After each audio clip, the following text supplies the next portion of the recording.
Okay, I think we're live. Good morning, everyone, especially to my colleagues on the screen and everyone who's joining online. Today is August 5th, 2023. It's Saturday as usual, and we have another edition of the Saturday Free School for Philosophy and Black Liberation.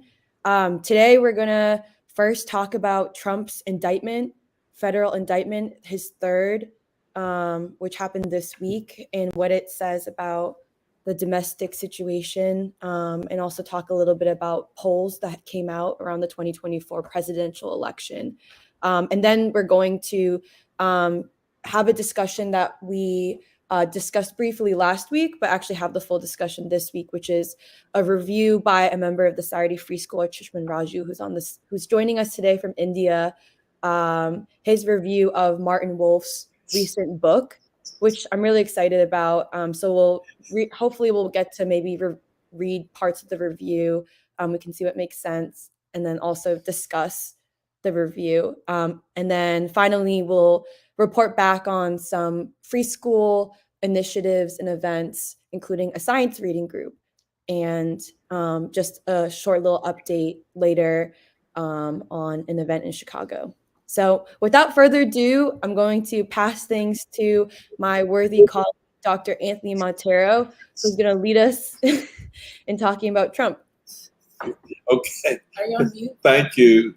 No, thank you very much, Emily Dong of the Massachusetts Dongs, by way of Beijing. But anyway, it's good to see you all.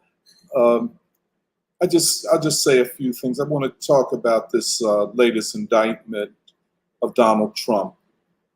And anyone that thinks you can sit on the sideline of being indifferent to this in the interest of building a so-called united front against fascists, and the target being Donald Trump as the head fascist in the country today. Anybody that thinks that they can be indifferent to what the federal government and the deep state are doing need to think again. This is a very serious matter. Even the commentary in the mainstream media is saying this has never happened before in the history of this country, which is another way of saying this is perhaps the greatest political crisis in the history of the country. And I think we should approach it that way. This latest indictment, the 45 pages, which I've not read all of it, but it seems merely to be a summation of what the January 6th investigative committee of the U.S. Congress carried out last fall, which was a charade and a show trial where only one side presented evidence, and it provided talking points or propaganda points for the ruling class. Well, this indictment is nothing new. It's just that all over again. Most people that are serious about matters of the constitutional law, this is a federal case, which means it is brought under constitutional law, not the law of a single state. Those indictments were, for example, the thing in New York. It'll be the case in Georgia if the DA in Fulton County brings an indictment, which she said she will. This and the Mar-a-Lago case are federal cases which come under constitutional law or federal law. The Mar-a-Lago one will ultimately boil down to a question under the Espionage Act of 1919. I don't know that many people have even been indicted under that act, all of these over 100 or so years. But Trump is being charged in the end under the Espionage Act. And by the way, it's about taking so-called classified documents from the White House to his estate in Mar-a-Lago, Florida. The point is, and this is a matter of interpretation of law, etc., whether the president has the final authority to declassify documents. If not him, then who has that authority? And it's unclear. I think it is clear on the one side that there is federal law that says he can do it, but if not the highest executive authority of the country, then who has the authority to declassify documents? Either he personally or in his name, that is the White House or people operating on his behalf. So that's a federal case under the Espionage Act. This is another criminal case which is being brought having to do with the January 6th events.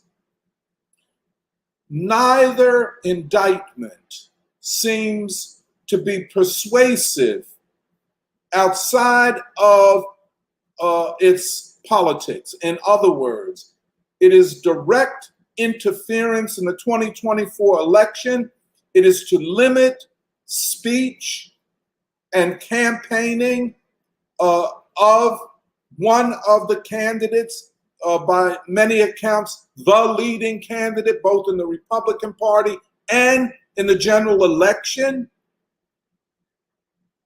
This is horrendous. It is alarming.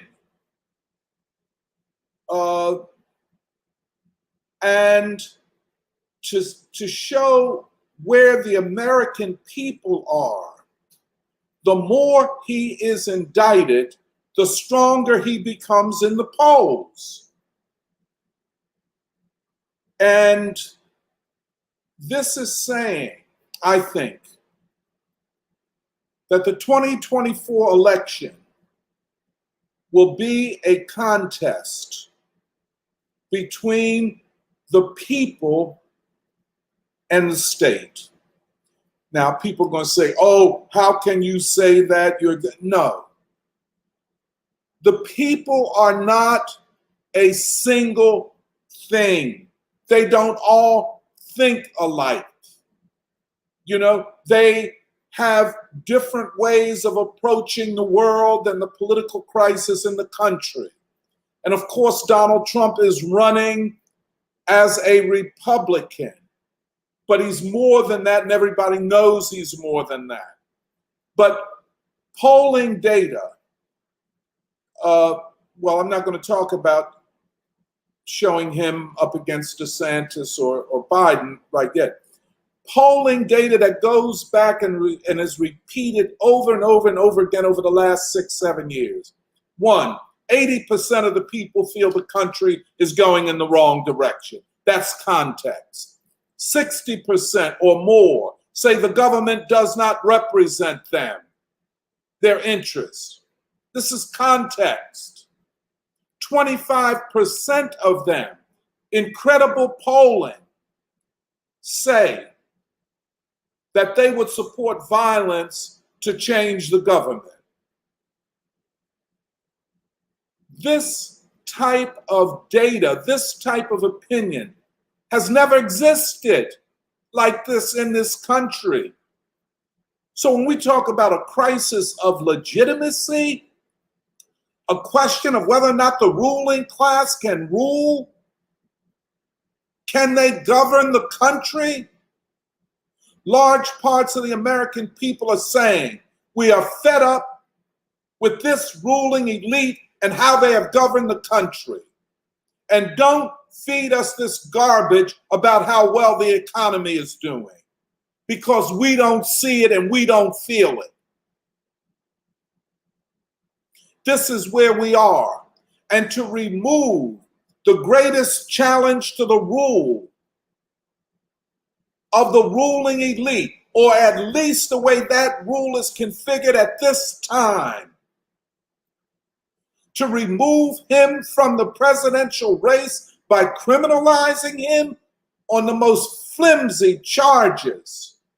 This is a witch hunt. People talk about Oppenheimer. Oh, that was child's play compared to this. You know what I'm saying? I mean, you literally have to go to the anti-communist witch hunts of the 1950s and 60s, which, by the way, forever politically changed this country. We have not recovered from it. And I think if there's one good thing that maybe that comes out of the Oppenheimer film, it is what it is showing. They had to silence people, not just Oppenheimer. The execution of the Rosenbergs, not mentioned in the film. The criminalization of figures like Robeson and Du Bois. For one purpose, to build a hydrogen bomb and missiles to threaten the whole damn world. And we're still living under that Damocles sword. We are closer to nuclear war than we were at the time of the Manhattan Project, the first hydrogen bomb and all of that. We are closer to it. Therefore, people say, well, you know, you get people who say, well, look, the American people are incapable of changing the political situation in this country. Therefore, we must look outside of the country. No. One of the major centers of the struggle against the plutocratic, oligarchic, imperialist ruling elite of this country is right here in this country. And they admit it. The ruling elite admits it. Richard Haas admitted it when he said that the greatest national security threat to the United States is not Russia or China or anywhere else. It is the United States people, which is another way of admitting that we are in a civil war already. We're just not shooting at each other, but we're in some call it a cold civil war. But it is a civil war where the ruling elite are mobilizing all of their resources to go after the people. They cannot trust the people. They keep, you know, I look at these opinion polls and they talk about the people as voters, as registered voters. Well, I'm a registered voter, but I'm damn more than that. I live my life in spite of elections, in spite of politicians, and everybody else does. All of these poor people, irrespective of race, creed, nationality, we are united in our misery. We are united in our uncertainty, our fears, and that's across the board. So don't pigeonhole me. I'm a Democrat, that one's a Republican, this is that. No, no, no. We are part of this people and this nation, and we are in a crisis, out of which must come a new nation. A new nation. This is why what is going on here is perhaps as important, if not more so, than anything going on in the world. This is the hegemon, the alleged hegemon, the dominant imperialist power. What happens to it will affect what happens in the world. If this ruling elite is weakened, let's say not brought down, but incapable of doing what it has done in the past. We can't forget Libya, the threats in Niger, the war in Ukraine, the threats against China. If the people of this country say that we reject your rule. It frees humanity. It is our great contribution to humanity. And that's what it's about. All of this talk about our democracy. Our democracy? Well, what side are you on since it's your democracy? Nobody asked the people whether they wanted to spend $150 billion in Ukraine while food aid is being cut off. Nobody asked the people whether or not they supported crushing a railway workers' strike. Nobody asked the people about important issues. You know, nobody. So what democracy? This is why, you know, we talked about it all the time. This left has so insinuated itself, so connected itself to the ruling elite of this country that they have become completely worthless. And they're worse than opportunists. They're cowards. If they were opportunists, you could maybe debate with them. But with a coward, there is not even a discussion. And they show you where they're coming from. Attacking Cornel West because he would dare to run on a third party because he could, quote, influence the black vote. The black vote has already been influenced. Black folk have already decided, and that's why the Philadelphia primary election was so important. Leftists, if you want to study something, if you want to do empirical based thinking, if you want evidence, come here to Philadelphia. The last mayoral primary in May. You want to know what black people thought? 75% or more of registered black Democrats did not even come out to vote. That's what black people think. Oh, you worried about black men who might vote for Trump? Well, they're going to vote for Trump. They're going to vote for him. And it has nothing to do with Cornel West. They were going to either not vote or vote for Trump even before Cornel West entered the race. These attacks upon Cornel West, and I'd just like to mention two. The editor of Jacobin, Bhaskar Sankara, and he's also the president or something of the Nation Foundation, the foundation that supports and finances Nation magazine, one of the oldest formerly progressive magazines back in the days.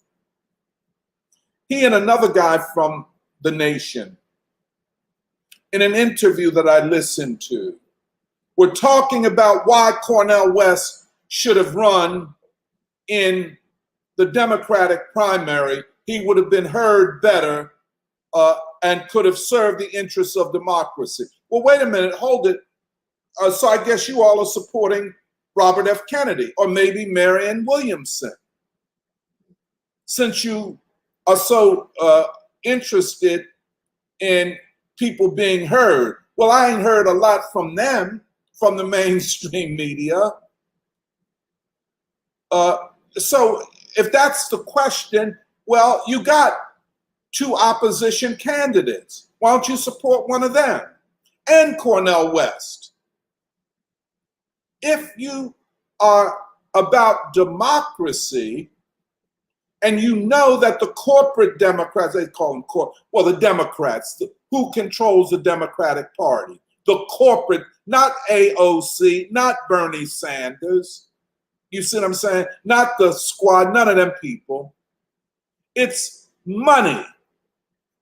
So if you're concerned with forcing Biden to the left, starting with war and peace, and a peace economy, and a war on poverty. Well, the last time I looked, Marion Williams and RFK Jr. were closer to what you say you're about than Biden is. So it's not about Cornel West running as a Green Party candidate and what that means for the Black vote. Again, I want to say, Black people have already decided. Cornel West ain't going to influence nothing. They decided, and they showed what their decision was in the primary here in Philadelphia in May. Study it if you want to know what they're thinking. Almost the repeat happened in Chicago. I don't know what the numbers are, but something very similar. And it will happen all across the country. Black people, although not demonstrating it in the way that the white working and lower middle class does through Trump, the outrage at the ruling elite is as intense. Different expressions of the same sentiment. Then there's the Communist Party of the United States. It should abandon the name and never allow the name of Henry Winston and the great fighters for the working class ever come through their lips again. They are traitors and cowards. What they stand for is a complete capitulation, not just to the liberals or the Democrats, but to the war makers. The war makers on the Korean Peninsula. There have been more and more dangerous nuclear military exercises around and off of the Korean Peninsula directed at North Korea than at any time since 1953. Biden. Oh, but the Korean people don't matter. Okay, you're back to Oppenheimer, Robert Oppenheimer. Oh, we'll just drop a bomb on them because they're Asians as a demonstration of what we will and can do.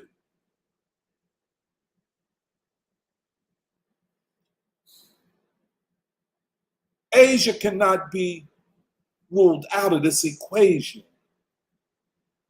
The only place where atom bombs were ever used were in Asia.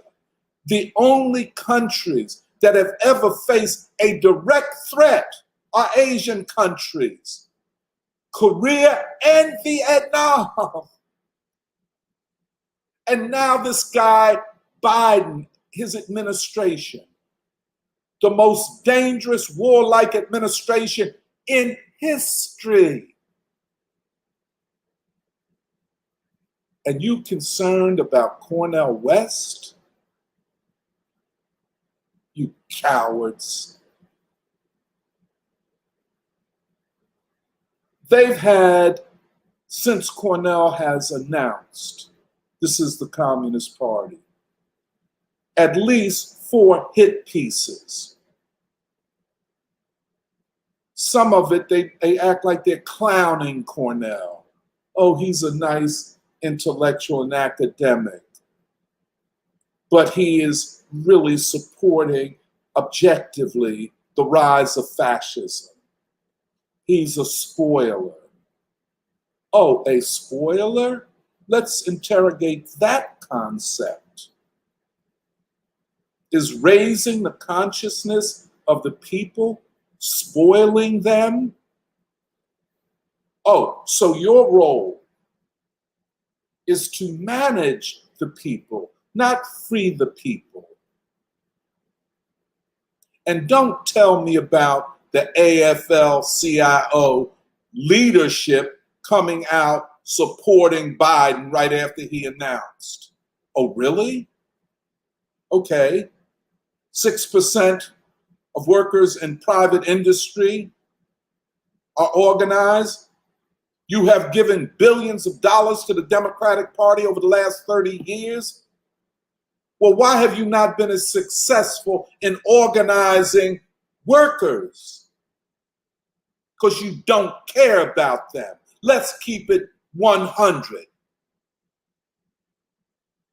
You are a labor aristocracy. You are fat cats who the ruling class has given the assignment of managing the working people, not educating them, not raising their consciousness, not organizing them. That means nothing. The working class majority now is in the Republican Party or independent. They have abandoned the Democratic Party. In fact, the Democratic Party is, in all of human history, the party of wealth. It is the party of the wealthiest people that have ever lived on this planet. And then there are hangers-on who have college degrees. Working people and the poor have left these people, have left that party, are disgusted with them. We're in a crisis, and the reason I just wanted to talk about these indictments, this is a political thing. We have never seen it. We have never seen it. At this point, Trump, according to polls, is running even with Biden.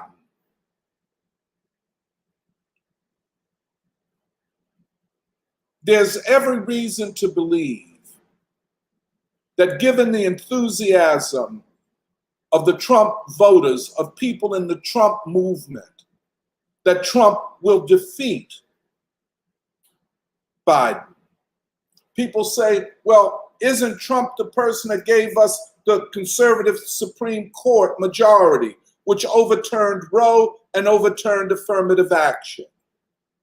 And I say, yes, he did. But that's not the issue. The system could have operated normally, none of this indictment and stuff, in spite of those things. So the question is not that.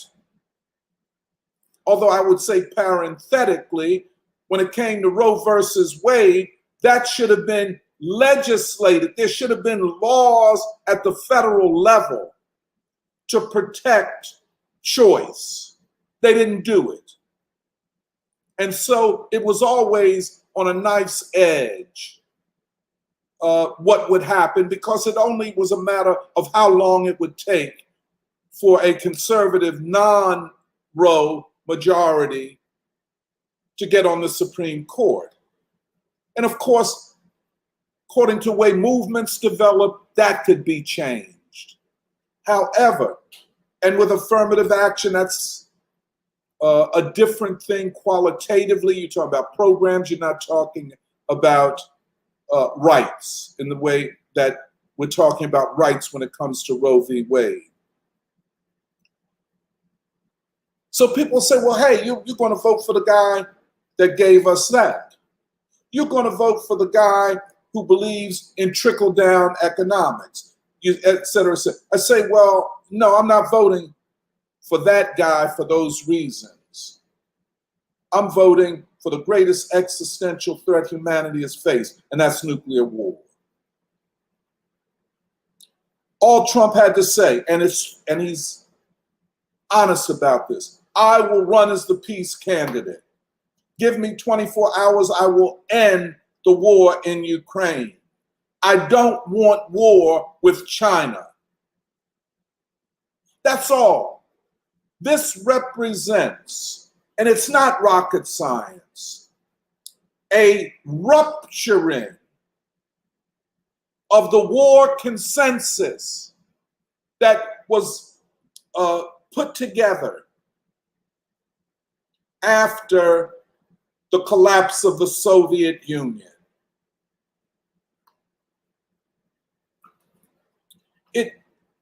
and it has to be broken. It is the US ruling elite. It is our responsibility, however difficult and contradictory the path to weakening this ruling elite might be. We're not asking for an alliance of the pure, of the convinced, of all of us who think alike. We're not, because we're not Trotskyites. Let's keep it real. We're asking for an alliance based upon a very basic thing: life on this planet. That's what we're calling for. But we're not, anybody that's worth anything in politics. I'm not waiting on Trump or Cornell or RFK or Marianne Williamson or anybody else. We have our own ideas that in the throes of a crisis, we would like to share with the people of this country. We said it. A peace industrial economy. A peace economy. Undo the military industrial economy. An anti-poverty program, which includes anti-drug policies. We're talking about education of children year-round for children that this society and this ruling class has abandoned to an entertainment Hollywood complex, which feeds to children messages that their parents have to work 24/7 to protect their children from. A peace industrial economy, an anti-poverty economy, a cultural revolution, a renaissance of art and music that centralizes the people. That's what we're for. But in this election, bring down this war administration. Bring it down. And don't tell me about democracy and fascism. You are cowards. There's a point where patience runs out. There is a point where you look at all of these people talking and you say, who are these children? Who are they? And who are these arrogant, infantile children who have no idea what they're dealing with or what we're dealing with at this time? Trump represents an antidote to this warmongering elite. He is not the answer at all. He is part of it. The people that show up to his rallies are only a small snippet of the broader support that he has. He resonates with them, with people, beyond the rallies. The rallies are pretty much made up of politically active, although thousands of them, people, many of whom are further to the conservative side than they are to the progressive side. That is the engine. By the way, it is progressive instincts that are the engine of the Trump movement. I don't know that he fully understands that yet. It is a progressive, as I say, a wheel within a wheel, a dynamic within a dynamic. And that is why I think we are right. A new people can be birthed out of this crisis. Not inevitable. A lot of hard work, a lot of convincing, a lot of talk, a lot of thinking and rethinking and criticism and self-criticism. But don't rule the people out before they've even had a chance to enter the fight. And you know, the way I read it, they're chomping at the bit. Soon as they find leaders that they can really trust, they will fight and they will sacrifice. They will. And they will sacrifice in the name of a new people. Just give them the chance. And I don't think the ruling class in this moment of desperation, and they are desperate, they can return to the 60s and the regime of assassinations. Robert F. Kennedy is right. Those assassinations, Medgar Evers, John F. Kennedy, Malcolm X, Martin Luther King, Robert F. Kennedy. If you want, throw in Fred Hampton and the Panthers and other people. But those national leaders was a coup d'etat. It was. Physically eliminate the opposition. And they did. People don't easily recover from that type of takedown. It created a cloud of terror and fear in the country. That's why Huey Newton and them, when they stood up against fear and intimidation and terror. Symbolically, that's what it was. When Angela Davis stood up and then went, after she was released, went around the country fighting to say, don't be afraid. If we fight, we can win. That's what they were saying. But nonetheless, the people were afraid. They were terrorized.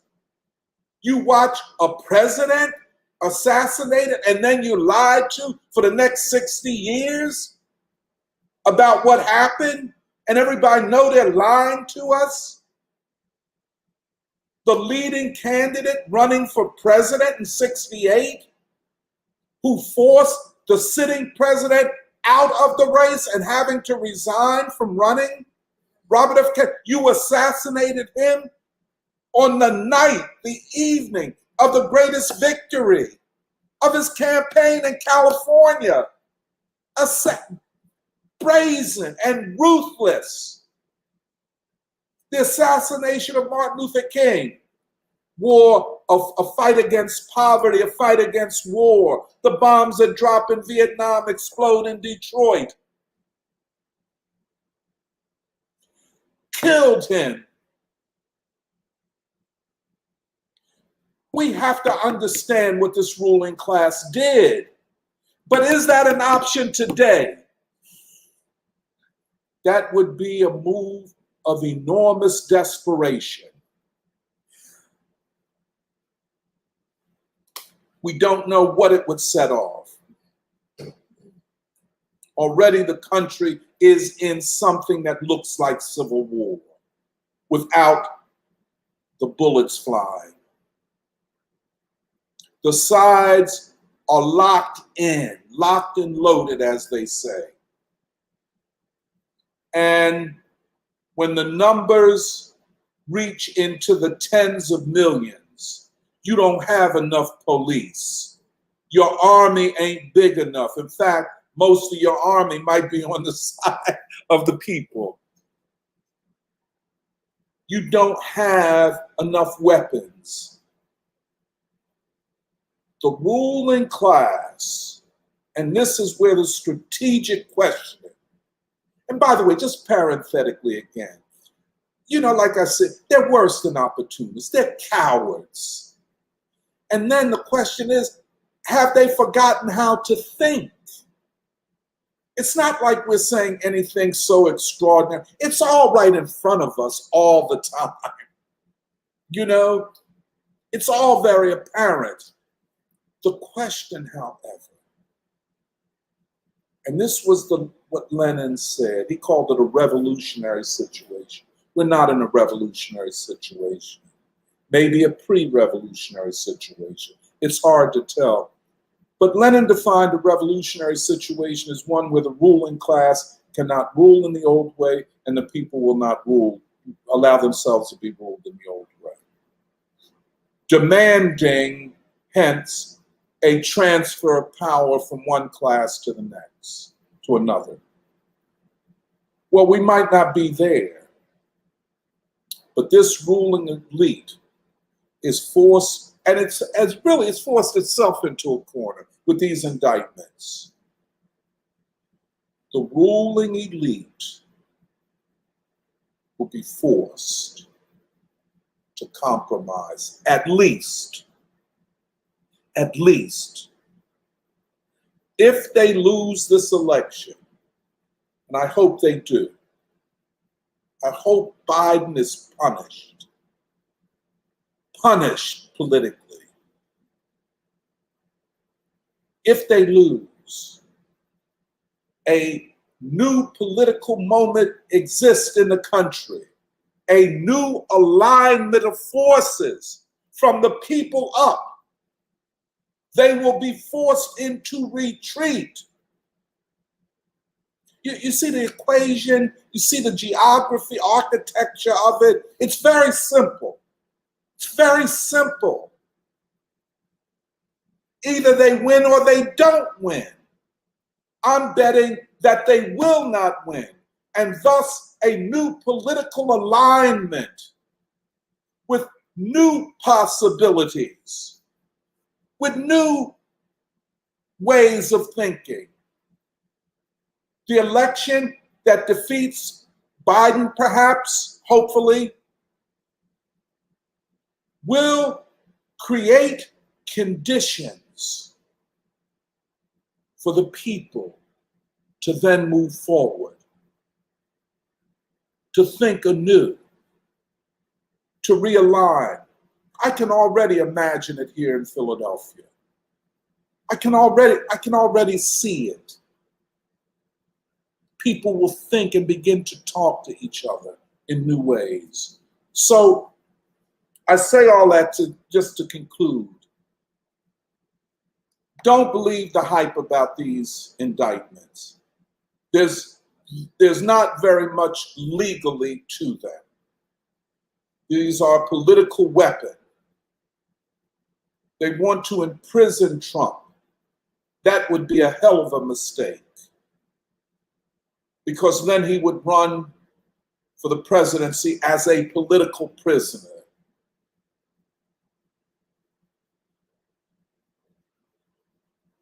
All honest and courageous forces are obligated in the name of humanity to move forward, to declare what side we're on. We have to be clear, not for our own sake, but to say to our people, we cannot, and I say too many young Black people, I don't know how many, but too many that I know that I've had as students and stuff. I understand where you're trying to connect to what you think of as our revolutionary tradition. What you're identifying as our revolutionary tradition is not that, sadly. Revolutionary may be in words, reckless inaction. There is no revolution carried out by small groups of people who are armed and are underground. Martin Luther King had it right. James Lawson has it right. The peaceful path is the people's path. The people respond to leaders who say, let us organize and mobilize. Let us have general strikes, work stoppages, stay at home. The people want government. The people do not respond to anarchism, but they want government that serves them and their children.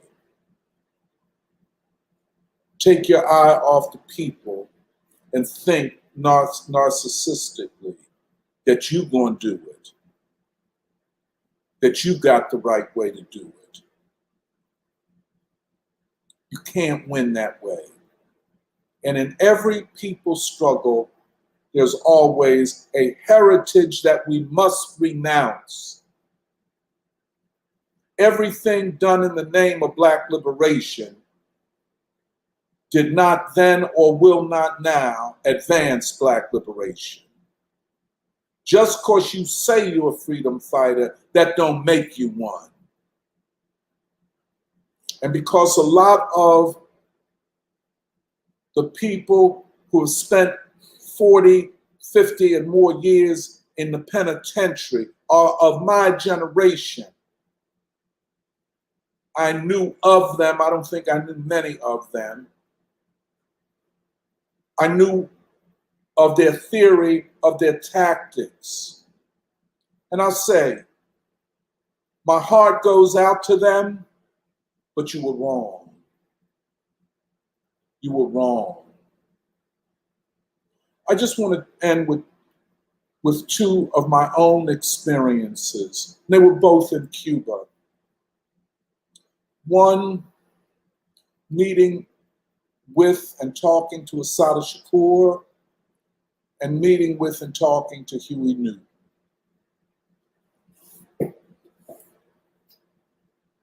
Assata Shakur had rethought the theory and tactics of the Black Liberation Army.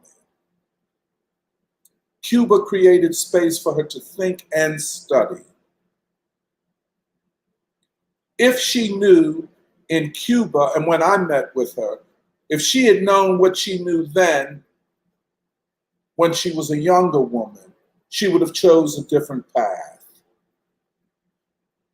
I think she literally admitted that to me. Huey Newton, and I'm practically quoting him. We were having dinner. I'd never met Huey Newton. He said, and he knew I was in the Communist Party. He said he called it the American Communist Party was right. He said, but we didn't have enough time. Talking about we, the Black Panther Party, did not have enough time to develop the strategy and tactics and theory of a people's movement. And I think he died as a very sad man, by the way, because he knew the potential of what they had begun, and he knew how it was subverted. Each of these figures, and I was looking at an event held about a week ago, talking about political prisoners and prisoners of war. It always kind of impresses me that they do not examine the lives of Assata Shakur and Huey P. Newton. That is necessary for the political education of the young generation. a lot of them might not want to pay me any attention. Who am I? All of that type of thing. But, it is worth something to have been there at that time and to have, in fact, shared some of the same views that some of these people shared. I think there is some value. Now, if you think that you're going to recreate the Black Liberation Army, or that, you're not going to do that. The people put more trust in leaders that show a way forward based upon mass struggle, not underground elite armed detachments. This is a distraction. I'll stop there. Thank you, Emily. I hope I didn't talk too long.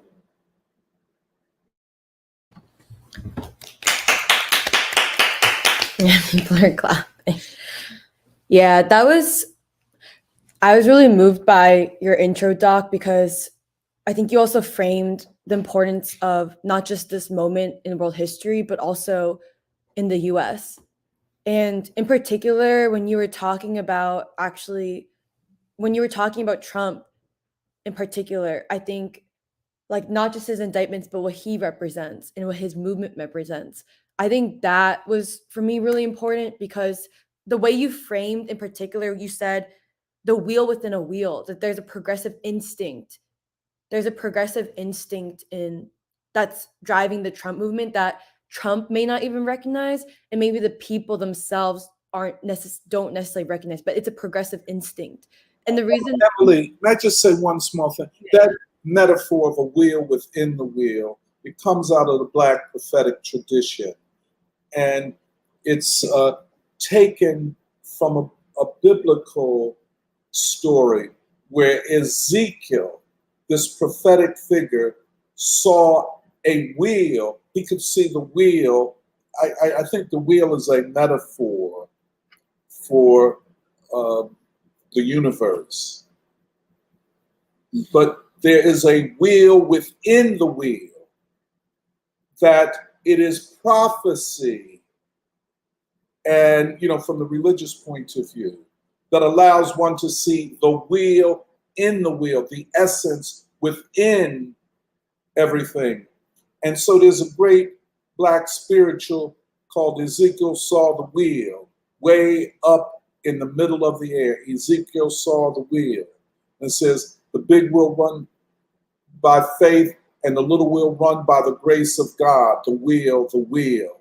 So this concept of a wheel within a wheel, an essence within everything that is appearance. So I just want to make that clear. No, thanks for clarifying. That's really deep. Jeremiah got excited because I think his youth as a Bible student came out. He knew, he was like, yeah, when you said Ezekiel, he's like, oh, I knew what you were saying by wheel within a wheel. He's smiling because he's excited. Do you want to say more? No. Okay. Yeah. But yeah, that makes it even deeper because, see, although it may not be a revolutionary moment yet, it is definitely, I completely agree with you about it being a pre-revolutionary period. You can see what may happen and the possibilities. And I feel like I'm just going to repeat something that we've said in the past, which is that's why the triad of opposition is so important, because what it does is it, like you said it causes not just the possibility, but it increases the certainty that new conversations and new language will happen around. And that sounds maybe abstract to people, but to me it's really concrete of just like, I was thinking a lot about, especially with Trump, where it's just in some ways you want to laugh at how astounding the Trump movement is, because here you have Trump being not only a narrative being pushed, but he's actually being charged, like criminally charged with, like there are charges against him. And I saw this comment from the director of the Center for Public Opinion and Policy Research at a university, where he said he actually looked at polling corresponding with indictments, like the various indictments against Trump, which I think have been 3 so far, where he says there are concerted efforts by some groups to try and get the core Trump supporters to begin breaking away. But as we see with the trends in polling, and after all these indictments, it's darn near impossible to chisel them away from supporting Donald Trump. And then he says that actually after his first indictment, which I forget which one that was, I think it must have been around January 6th, maybe. They said that after his first indictment, poll numbers went up among likely Republican voters. And then after the second set of indictments, they stayed even. So he didn't lose any voters overall. And then he says, I predict that after this recent indictment, and especially as his trials go on, that actually you will see a coalescing of support for non-Trump Republican voters. And you can see, and I don't know, I say this because, like, to me, it's also very astounding, and it says something really deep about, like, whether you want to say this section of the American people, but I think increasingly among many American people who will be talking about what's happening, that it's like that you see a movement of people who are taking like full responsibility for democracy in substance. Democracy, which is not voting, but democracy, which is the way you think, the way you will strategize in the future, and how you will take ownership of your own country. And like this whole thing of achieving our country that Baldwin says. And that's why I like the way you said, Doc, that Trump, like this will, I think, makes people uncomfortable, but I agree with it, which is Trump is an antidote to the ruling elite. And when we say that, I actually think it's a very ideological thing, where what we're talking about is Trump is an important player in the most important struggle of our times, which is an ideological struggle. Because what Trump is doing with these indictments, but also what's happening with these indictments, and as he constantly is basically being pursued on this witch hunt, and the way the American people are watching this all unfold, and of course, add in Cornel West, the way people are treating him, add in RFK Jr., the way the media is treating him, like add in all these people, all these dissidents, what you're seeing is also like, is the expansion of an ideological struggle. Like that's an advancement of the ideological struggle. And that's where I think the left comes in, where like you said this, Doc, where you said with Trump, what we're seeing is like Trump as an antidote to the ruling elite. He's an antidote to the rupture. Like he's a rupture of the war consensus put together after the collapse of the Soviet Union. That is not just a political consensus. It's also an ideological consensus. There was a consolidation of ideological assumptions made and perpetuated that Trump himself, maybe he doesn't realize, but he's breaking apart. Like what's happening, I feel like, with the triad of opposition led by Trump and everything going on. Like Trump had that editorial he wrote for Newsweek that Jahan had shared, where Trump says, what's happening to me, it's not a betrayal of me, it's a betrayal of the American people. He's saying what the ruling elite is doing with these indictments, it's not an attack on me, it's an attack on the American people. Like he's pointing out there's a crisis of legitimacy, and there's an opportunity for the people to take full responsibility, take power, take charge of our democracy. And so in some ways what he's doing is he's actually rupturing these assumptions, like certain assumptions, a way of understanding your own power, a way of understanding your own country, your responsibility. He's rupturing, like I feel like what he's doing, what's happening is he's rupturing those assumptions that have been pushed by the war consensus. And isn't it interesting that actually that is an ideological struggle that historically should be, that is exactly the fight that the left should be involved in. But the so-called left today is not. They have abandoned their responsibility to do that. And that's how I kind of saw it. But that's also why I got excited. I was very moved and excited, not in a like, excited way, but just excited in a, like, these are, I say revolutionary times just as a euphemism, but these are pre-revolutionary times where I think the people are forever changed. And that is the importance of someone like Cornel West continuing to run and not abandoning that post, because there's such an important that's such an important role in an ideological struggle, which is the key struggle against a war consensus. And I also think the last thing I wanted to say was just like that it's also interesting that Trump in his editorial, he makes the point to say this is a coup. Like, what has happened to me, it is basically a coup. And to even attach that label is important. It's important for them, because it's important even to see the assassinations of the 60s, all those national leaders. Like, that is a move, that's not just a move against those leaders.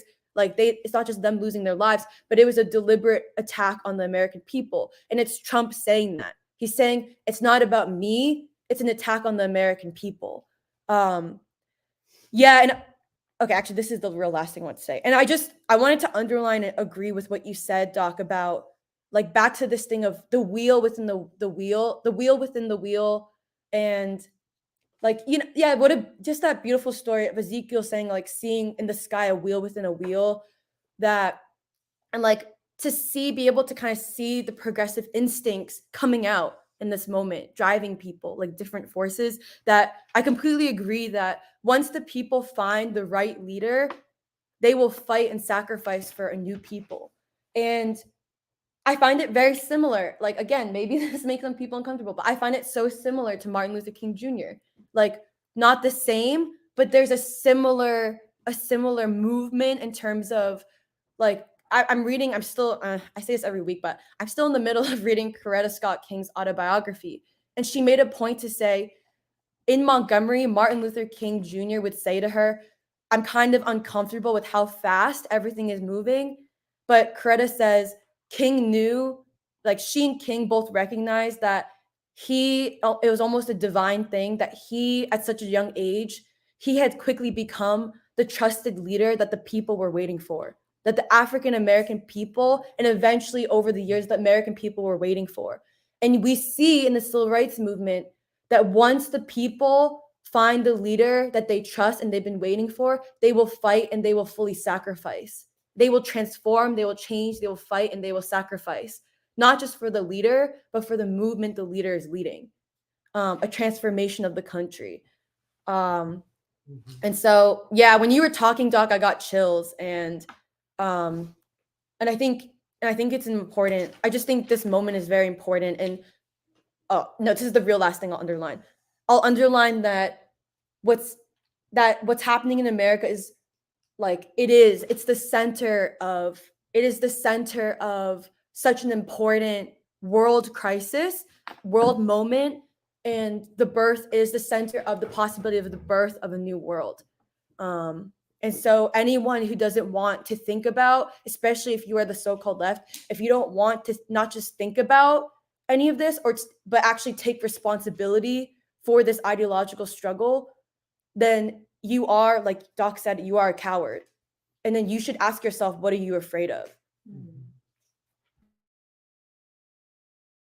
Well, I just wanted to add, I had seen that in the newest set of indictments, one of the charges that they brought against Trump was like a civil rights act of like the 1860s during the Reconstruction period, which is basically called the Ku Klux Klan Act, where they're basically alleging that Trump is basically the Ku Klux Klan, like the KKK, and that the January 6th event was an attempt to basically disenfranchise Black voters or voters of color or something. And I think that it's more a reflection of the fact of how desperate they are and how it's almost like so clumsy and ham-fisted of like, look, Trump is like the KKK. Like they've been saying this the whole time, but they need to go all out basically and say like Trump equals KKK. Like that is just like, these are literally like 150-year-old acts that they're bringing back in order to basically try to get Trump.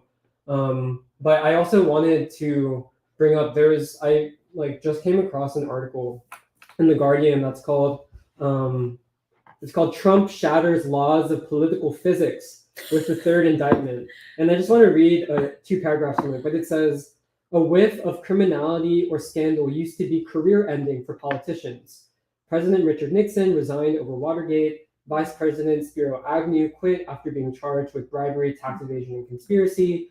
Gary Hart's presidential campaign collapsed due to allegations of an extramarital affair. And Anthony Weiner resigned from Congress after a series of sexting scandals. But Trump has shattered the laws of the political physics.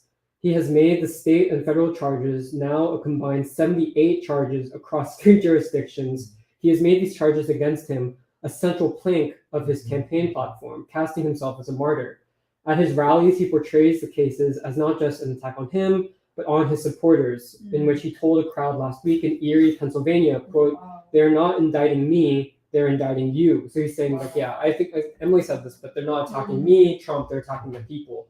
And I think just like the way that it's phrased as like breaking the laws of political physics is, I think, very interesting, because in some ways it shows that, yeah, like very nascent new political formations, political dynamics, political, yeah, like patterns are developing in the across the American people right now. And this is what is very exciting, is that it is exactly these times that call out for new formulations and for new conceptions of what is happening, but also what are the possibilities and how the people can act in the midst of these changing alignments and of these changing political dynamics in American society. And it just, I think it just made me think a lot more about the civil rights movement and how I think there is such a broad misconception of something like nonviolence as almost a thing in itself, you know, a thing where it's just like, oh, like, am I nonviolent or am I violent? Like, that's kind of how it's framed, I feel like, when you look back at it historically. But like how we understand the civil rights movement and the function of nonviolence as a revolutionary tactic and as a revolutionary method of struggle is as something almost like more sociological in a sense and philosophical, in the sense that what it did was to directly go to the heart of, one, the color line, but also to create essentially new social relations amongst the American people, right? And to essentially defy the ruling elite who had tried to over-determine the social relations amongst the American people. And part of what we are, I feel like, in the midst of trying to develop and discuss and understand is, yeah, like, it's less about nonviolence as like, yeah, like a thing in itself, but more, how can we glean lessons from these past revolutions in America's history in order to develop new understandings of the kinds of ways that people can struggle in this time. And I don't know, I just feel like the way that we understand something like the Trump movement, the Trump phenomenon, and this triad of opposition is like, there's one aspect of it which is like almost the political issues that involve, like nuclear war, all that stuff.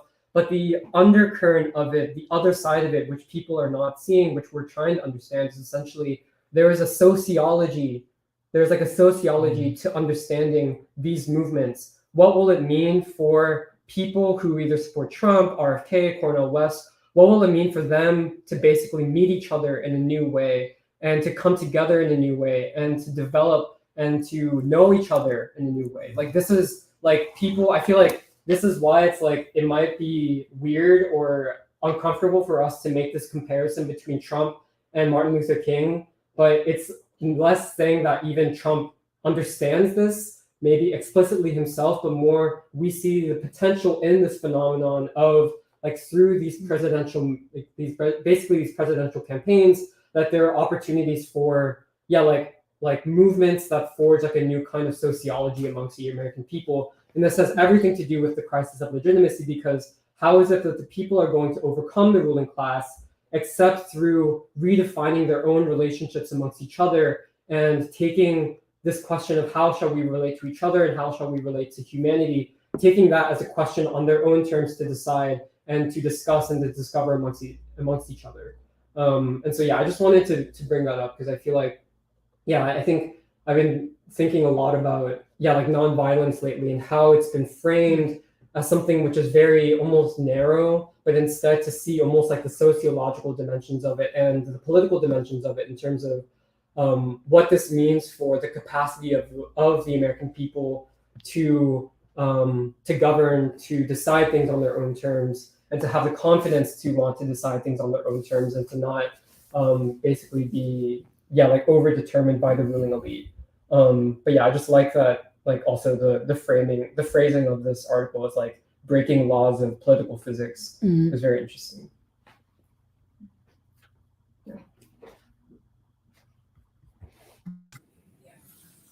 Well, it seems to what Jeremiah said, that the elite's understanding of the people is about as bad as their understanding of physics. They're almost applying a string theory-like understanding of the American people and American politics.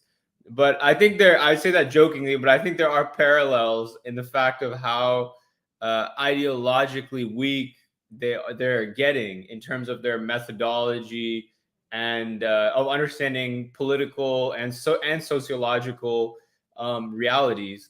And to what Jeremiah and Emily were saying, one thing that I've been reading this week is there's a book which Reverend Lawson highly recommended called, I think it's called Waging a Good War, a military history of the civil rights movement by this. And the interesting thing about this book is it came out recently, like 1 or 2 years ago, but it's basically a study of the civil rights movement by this guy, Thomas Ricks, who's an award-winning war reporter and military journalist.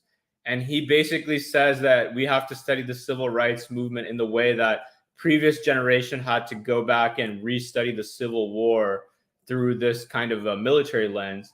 And there's some very interesting stuff in there. I was just coming to mind as Jeremiah was speaking, because he says how, I mean, first of all, how much their discipline was military-like. Like he basically describes the workshops that Lawson gave. He says this is what the military would call high-level training and indoctrination, not in a negative way, but he says that what I like about this writer is that he takes the nonviolent thing very seriously. He says it's not a tactic, it's a strategy, meaning it's a total doctrine, and every effective army has to have a combat doctrine, which is very much tied to their morale and the goals that they wish to achieve.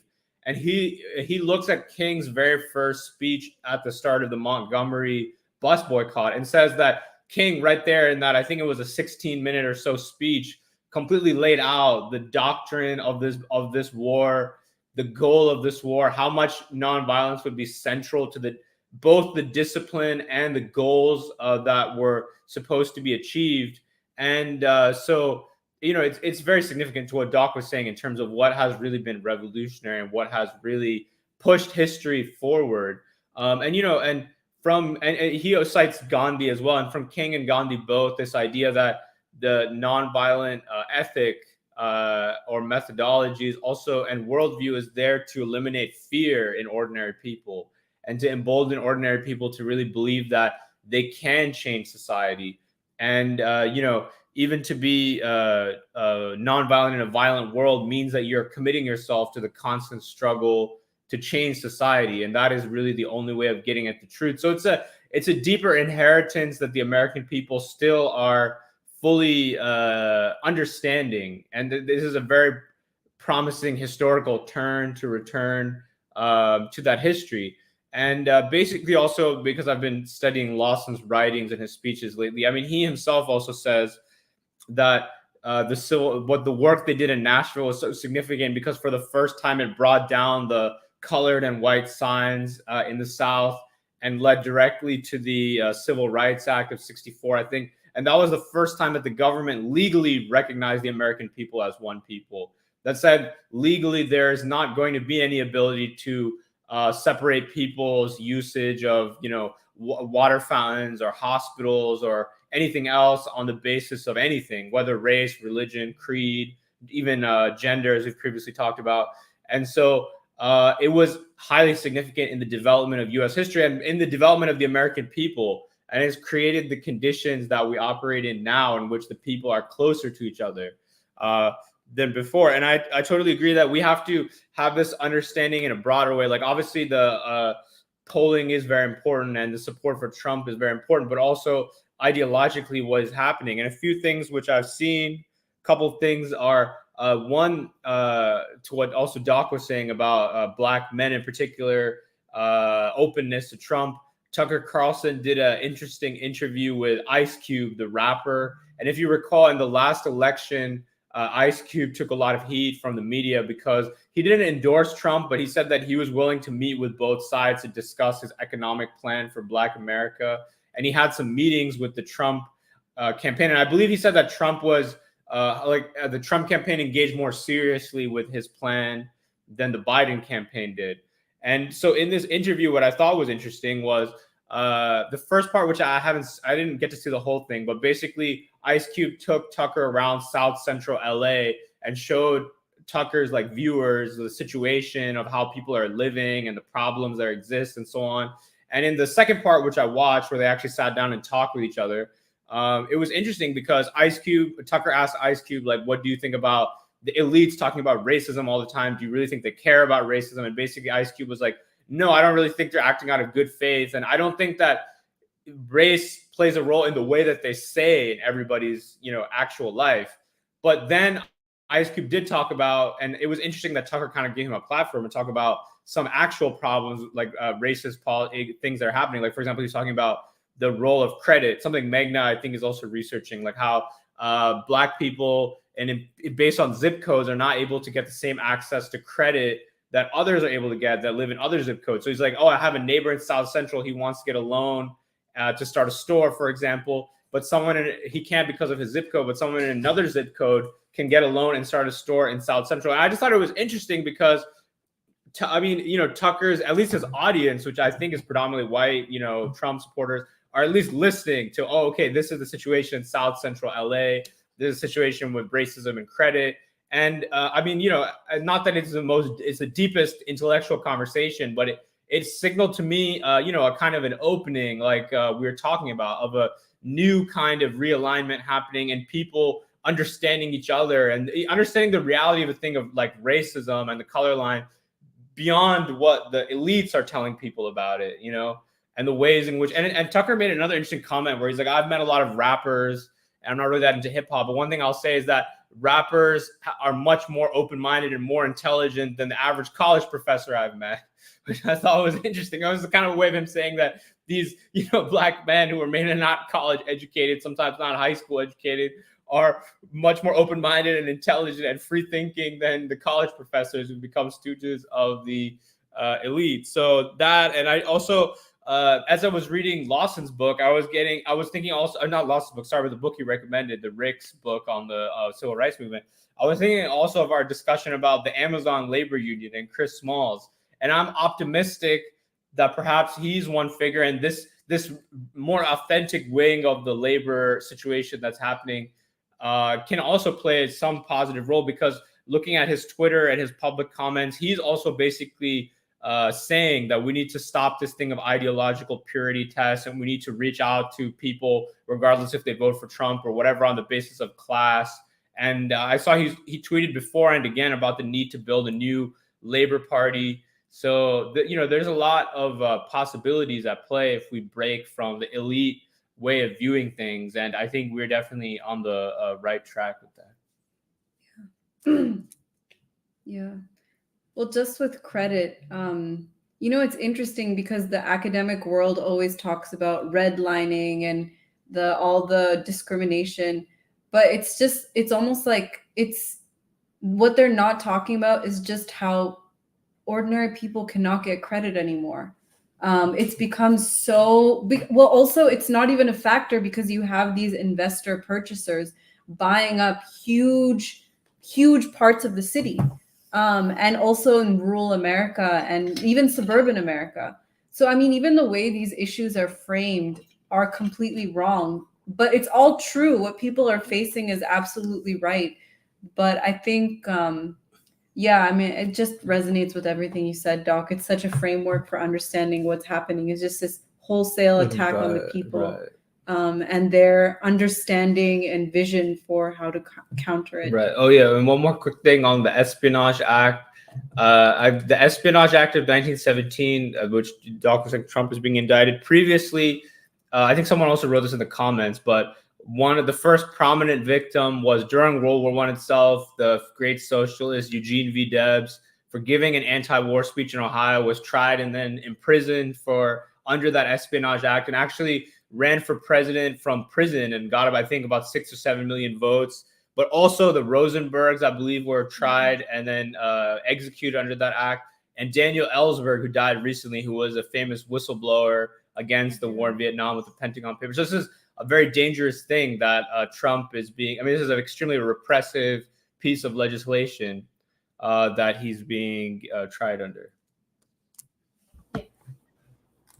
I think this thing of Trump is super important because there's a narrative of Trump that hasn't changed since 2016, like by the ruling elites, which it's that he's fascist and the people that support him are stupid. I mean, also are fascists.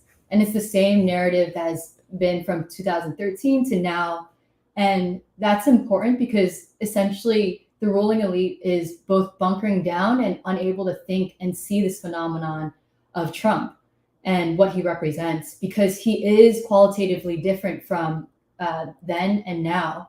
And what people are saying, which is that his base is even changing, new formations, new political formations. And it's not just a potentiality, it's actually happening with, like we mentioned before, with Black people, but also like Asians and Latinos increasingly supporting Trump. And that's interesting because it also, like, this concept of a movement is also important because people are moving and responding to not only to both what's happening in America, but also happening in the world. And it actually reminds me of something that we had read a couple of weeks back, which is by James Baldwin, titled A Postscript to a Letter from Harlem, in which he talks about the situation in Harlem and the neglect of people in Harlem. And he asks the question of, would you want your children to live in the conditions that Black children grow up in the projects of Harlem? But at the same time, he's also writing this in 1961, following the assassination of Patrice Lumumba. And that's coinciding with essentially a Black protest at the UN Assembly at the time. And what Baldwin is saying is that essentially, like, the Black discontent that's happening, they pinned this group as communists and as a way of dismissing what their concerns were. But what Baldwin is saying is actually, no, like, this Black discontent that you see is actually part of a world movement that's happening, where in 1961, there's these African liberation movements and also people who are coming out of colonialism and trying to establish independence for their nations. And I see that as very much parallel to our times, where even since 2016, the world has changed since those times. The rise of China, the rise of the also coming of, all these African nations that had abstained from the sanctions against Russia. And so there is a question even for Trump and his supporters, which is, the world is going through changes. Why is it not, why can't it happen here? Like, what is capable of, or the world's capacity for change can also happen in the US, where people are increasingly trying to define, trying to gain independence and also define what the future of the country will look like. And I think that's also really exciting for us, which is that as we're seeing what's happening in the world, we're also seeing what's happening here as part of that world movement and part of what we're calling as the Afro-Asiatic reconstitution of the world, a new world order coming into being. Adding to what everybody is saying, this, the indictment is, I agree the way people are saying it, the ruling class is doubling down.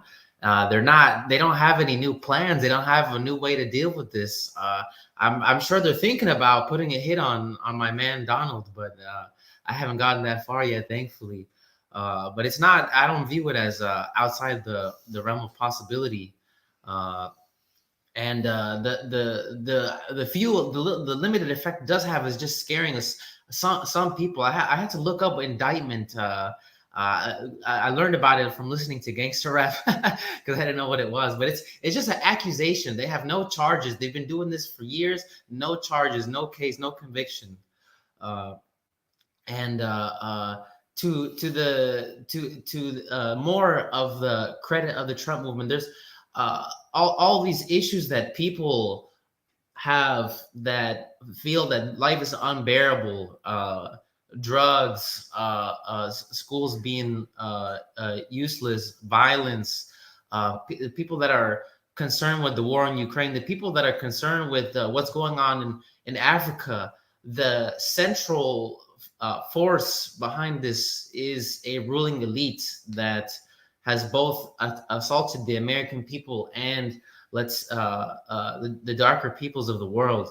And this is not what I expected when I was in school, that it would be a guy that talks like Donald Trump or his supporters. But if there are these people that are coming and have clearly identified the ruling elite as and what he says, the deep state, but is really the ruling elite as the central enemy for our times, both domestically and globally, I would like to be in arms with those people. I would like to work together on that issue. And I think that Donald Trump has been he's not the full answer, of course, but I think he's been the leading figure in connecting all of these issues to the ruling elite. And I want to be in communion with, in struggle with all these people. That I have all the more respect for people like Tucker Carlson and even Donald Trump, willing to meet with he met with Ice Cube. I think Donald Trump met with a guy named Killer Mike. I don't listen to his music, but they're trying to go really in the most sincere way, connect with the people to be able to take on these issues. I remember I watched some of this with Ice Cube and Tucker Carlson, where they were talking about the COVID vaccines. And once again, it was a very serious discussion. I had never viewed Ice Cube this way before, to be honest. I associated him with music and movies. I mean, it's an interesting choice because the leadership of the people is so compromised with the misleadership class. And really, I didn't know how to interpret it before, back when it was, I think, 2016 and Trump meeting with Killer Mike. But given that the misleadership class is so strong and have abandoned the people, going to somebody that like a rapper, I really think is a sincere effort to truly get close to the people, as opposed to these quote unquote leaders that have been compromised. So I think the possibilities for realignment are as strong as ever.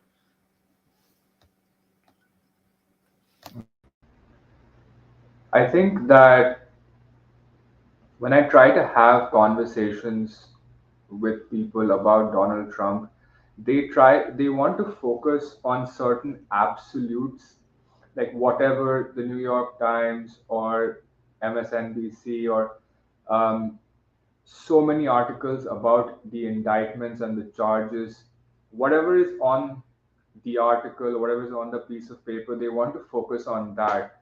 And I think I have a tough time trying to get across the fact that our analysis cannot be ahistorical. You can't just analyze this without analyzing all the historical facts and the precedents. I mean, you have to think about um, Hillary Clinton and the way that she was acquitted. You have to think about just in the recent past when Biden was seen having like these documents in his home, like he took them out of the White House and nothing happened. The Hunter Biden thing.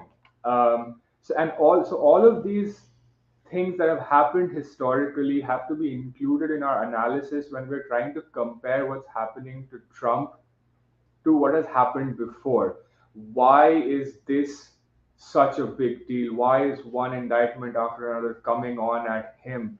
And these things have to make you question as to the legitimacy and the actual purpose or the hidden agenda behind these indictments. And it really goes to show how much they are trying to portray this as a good thing. That I was reading an article in the Financial Times about how these indictments against Trump are a good thing on a global level, because the U.S. allies are finding it are finding this an encouraging step by the U.S. Um, and taking it as, you know, a step to sort of cement the US's position as a global leader. All of this time they were thinking that, oh, the US is sort of maybe losing its touch, but now that it's actually upholding law and order and justice by indicting this former president, we have faith in the US now, all the Western allies. That's their analysis. That's the analysis of the Financial Times, you know. So it really goes to show that they're putting all of their resources into trying to not have Donald Trump become the president in 2024. And their efforts have been quite brazen. As you said, the brazenness with which all of these assassinations happened back in the 60s and 70s, that is the brazenness with which this political assassination is taking place in today's time. I don't have very much to say. I agree with what everybody said, and it's hard to watch these things. But this thing that Shantanu was mentioning, this FT article, I don't think I've seen this one. But if this is what it's claiming, I was actually feeling that this would have the opposite effect when the world is watching what's going on in the United States, because I mean, even to somebody who's never cared about politics in their entire life, when you see something like this being done to a person who was elected by a vast majority of the American people to hold office once, to then try to paint him as a criminal, and of course, the logic they want to apply is that, oh, would you make the moral choice to vote for somebody who has been criminally charged, who has been charged for a crime? And the people are still saying, yes, we still would, because that's what the polls show right now, that after the indictment, people, his support base gets even stronger. And so it's a strategy that has failed. And I mean, I even really liked what Trump said right after the indictment, when he was flying back and he did that short press release, and he said, just going through Washington D.C., it broke my heart because it's so filthy and the buildings are defaced. And he was basically trying to connect his indictment to the state of American cities, but also the American seat of government. And yeah, I mean, I don't know how this is supposed to be, in the public opinion, in the world opinion, a victory for the American ruling elite. They're embarrassing themselves. But And I think that they're really coming at him from all sides, you know, because they have indictments saying, uh, going against whatever the Ku Klux Klan law, and then the Espionage Act. And then recently, I didn't know this, but I found out recently that he's also being charged for an abuse case from the 1990s. Like in 1990, there was an abuse case with a woman, and he's been indicted for that as well, 34 counts of felony. And I mean, you're digging up things that happened 33 years ago, and so it's basically they want to target every single um, community and say, okay, he's done something wrong to each of these communities. Yeah, I wanted to say, like, all of this really, like, sort of makes sense when you, like, the way you were saying, Doc, that the only way to understand this is to go back and look at this history of, the coup d'etat that happened in America. And, like, like, amidst all of these, like, articles about the indictment and so on, like, this one came out also on FT, where, like, I think it was just titled something like how, like, Trump's indictment is, good news for America's allies. And, how the whole question of, like, Trump represents a threat to this, cabal, like this international cabal, which is like, I think the most important thing. We can't talk about Trump simply as, like simply as contained in America, because this is a difficult time for liberal democracies across the world. And as we are seeing in like Ukraine, and as we have seen in like in the Middle East for like the last 30 years and so on, like this is the time when all of these questions are coming into head, and people all over the world no longer buy this notion of liberal democracy, which America has been trying to sell for the last since the last 70 years. And I think like this is sort of like it was an honest article in the sense that it just it just tells you straight that this is the main reason why these indictments should be followed with a quickness, basically. But it just shows that the like the strings are not being pulled, like the strings are being pulled under the name of democracy, but what it's really saying is war. I mean, at this point, democracy and war, it's almost like goes hand in hand. There is no distinction between the two. It's not even that one should one is morally the opposite of the other, but they are at this point connected at the helm. Yeah. Yeah, if I could just say something about this realignment real quick. It's interesting. I'm not really sure what makes somebody a part of the Republican Party, like what that ideology is or what kind of lines you have to adhere to. But, with Trump being a part of the Republican Party, but not really, I guess, aligned with them, if you look at like the policies and like the unifying of the ruling class, and just everything all around with like, say, what we talked about last week with the unions, and just working people all around, ready to move away from these larger institutions or this like cemented leadership. It kind of just gets me thinking a bit about just a great shift that's going to happen in this country, because even on the side of like, say, for example, people don't agree with everything or say that, okay, maybe they don't like China or maybe something like that. But still with this big movement, like the issue is still putting the issue on the center is still that it's the ruling class kind of leading this, and that's like the big exposed thing. So I guess it's just really I kind of forgot what I was going to say. But yeah, no, this big thing, I guess, shift is happening within, I guess, parties and within these big unions or institutions all around.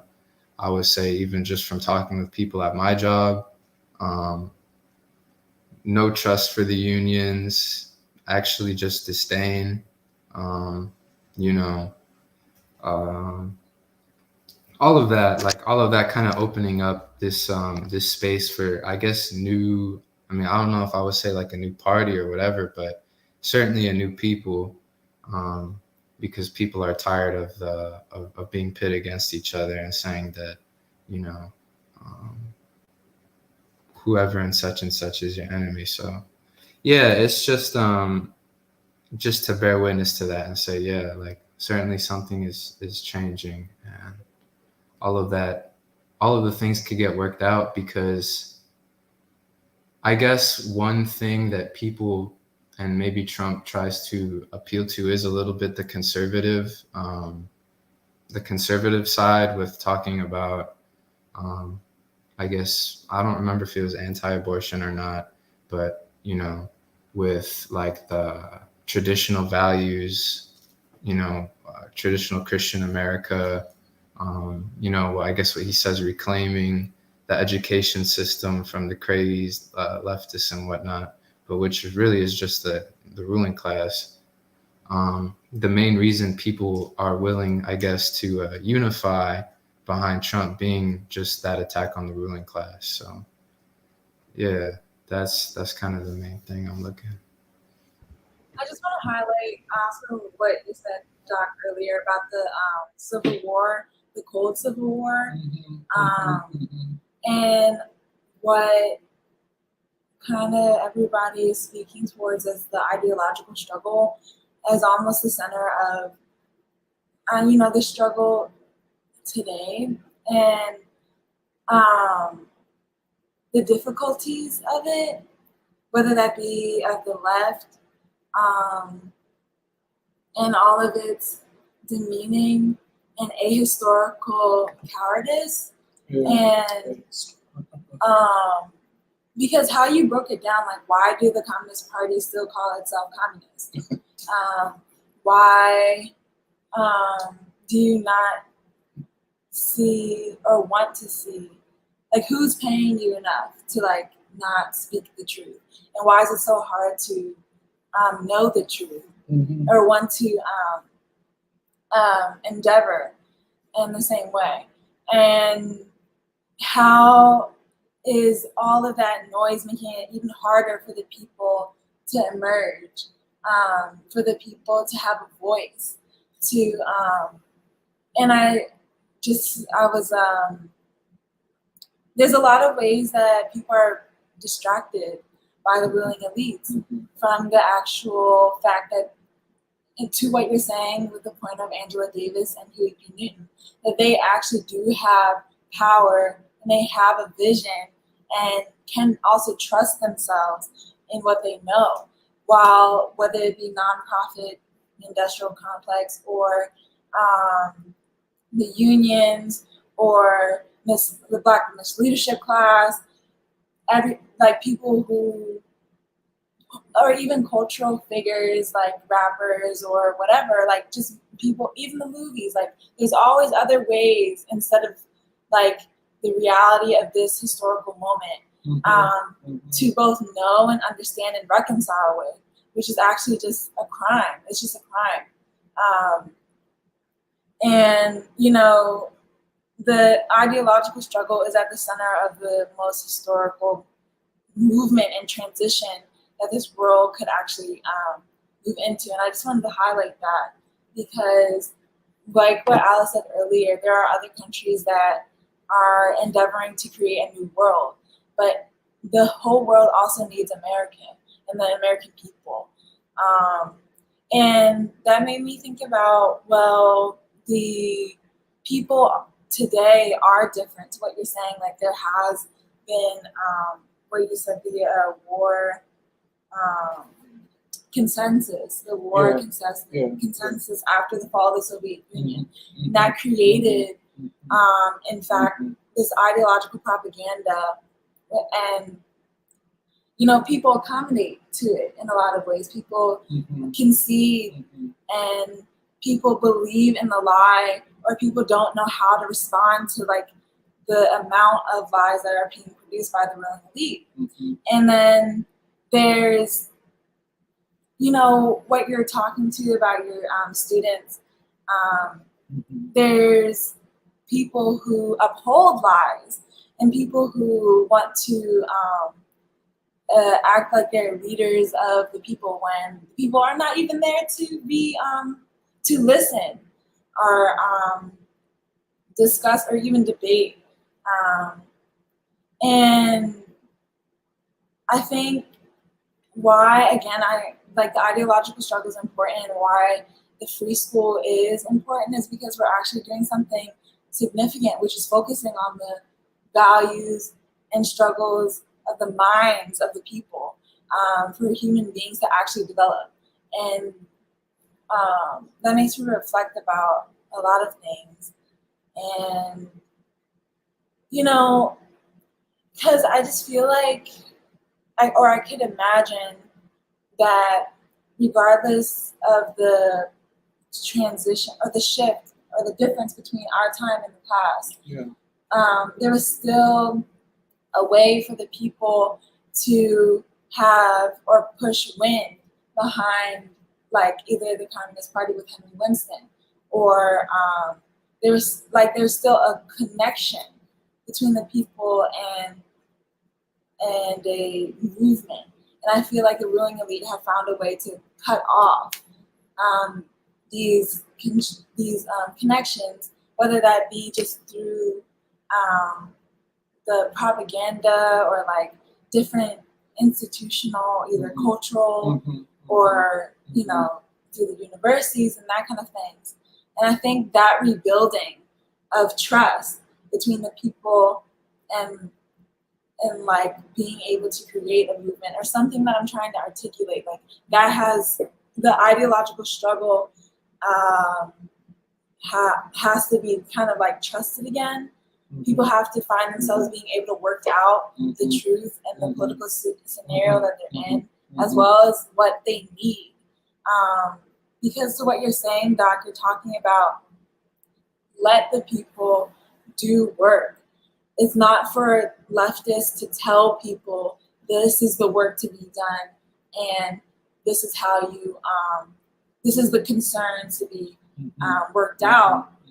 But it's up for the people, like the American people, wherever they're from. And so then two things also occur with even that, like the kind of mental, emotional, and physical transformation of the people to become whole again, which will be an emotional process in of itself. And so I just think that the ideological struggle, releasing the truth amongst the people, is the most important thing in this point of crisis, when the government is and the ruling elite is ultimately facing all of its pressure towards the people and turning on the people. Right.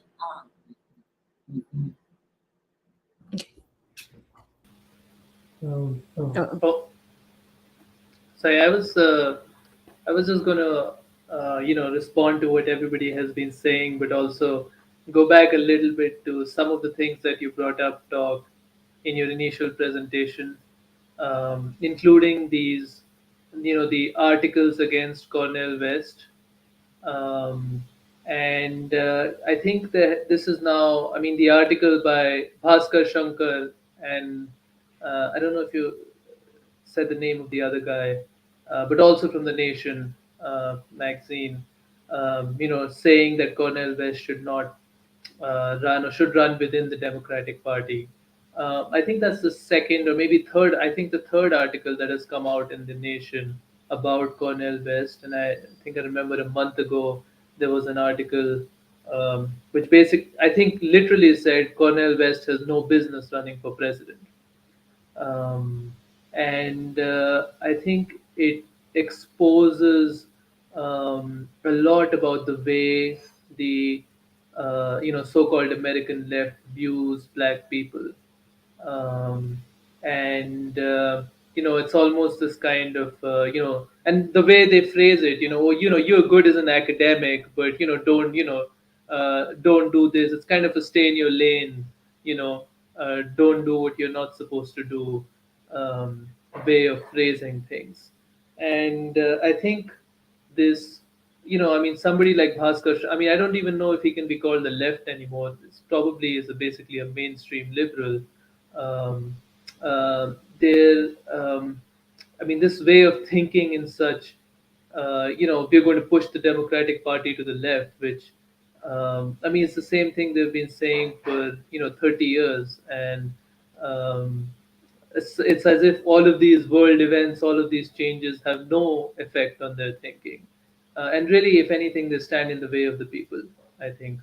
Um, uh, about So I think that's very significant. And also, I mean, this whole, also focusing just on the election and not seeing the potential of what Cornel West is doing beyond the electoral results, which does tie, I think, to this indictment of Trump that everybody has been discussing. And I agree. I think it's unprecedented. I think that even this kind of charade of we're a democratic country, because we have these elections is all. I mean, this is the weaponization of the state against a former president and a current presidential candidate. I mean, this is totally unprecedented. And I think maybe the ruling elite doesn't realize where it's gone by doing this. What the consequences of this could be. And even in terms of what it's going to do to the Trump campaign, I think it's not clear because obviously now they've made the focus of the next election. Um, they've made Trump the focus of the next election and these legal cases the focus of the next election. But the legal battle is not the main one. The main thing is going to be the political battle. And I mean, it's too soon to say. I guess it's something that, and I guess based on the polling data and so on, is going to favor Trump maybe more than hurt him. I mean, it's possible, but if the state can now be weaponized in this way, then what that will lead to, I think, is hard to say, and it's just they've opened a can of worms. It seems to me, and I think it's related to what Trump promises to do, which is, one of his campaign promises being that he's going to dismantle the deep state, and this continuous attack that he's doing on this permanent bureaucracy in Washington, and that's very significant. And I think, Emily, I don't know which polling data you're referring to, but I remember reading about 5 days back in the New York Times a kind of description of the base of Trump. I think it was an article entitled "Why Donald Trump is So Hard to Beat," and it basically said something like, that 40% of, close to 40% of, I guess, registered Republicans are committed to Trump. And I think it was by Nate Cohn. And the way it described that 40% was by saying that, it's blue collar, or basically it's working class. It's convinced that the nation is on the verge of catastrophe. It's populist.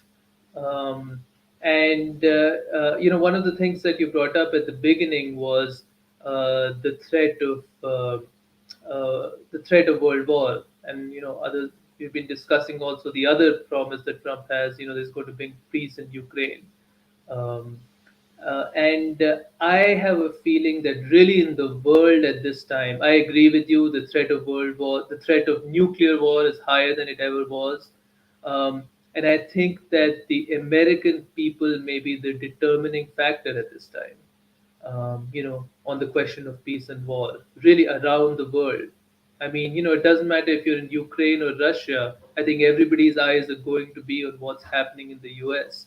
It'll really be, the effect that the American people are going to have is at this time is unprecedented. Yeah, what Raju, just real quick, what Raju said about the way the American state is being used and what it'll mean in the future.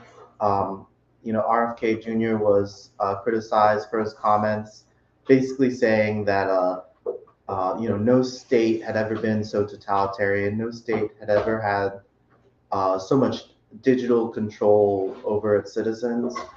And before World War I and World War II, propaganda was restricted to wartime, and currently, legally, we are not at war or declared war with any state, and there's still like a very strong consensus in the media that has never existed before in this country or in any country before, and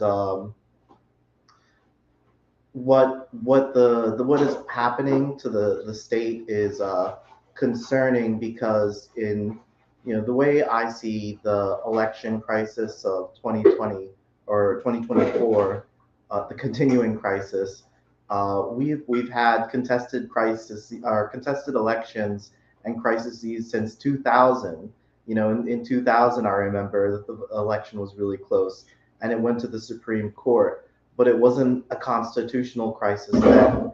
And then in 2004, Kerry, many Democrats accused the Bush of stealing that election as well. And if you recall, the Diebold voting machines came up in the media very frequently. The media cast out on that election, saying that those voting machines could be hacked. And Glenn Greenwald has written about how America has one of the most backwards election processes in the world, and we have not reformed it. So that was in 2004. So we've had contested elections for almost 20 years. Why all of a sudden now is it a constitutional crisis?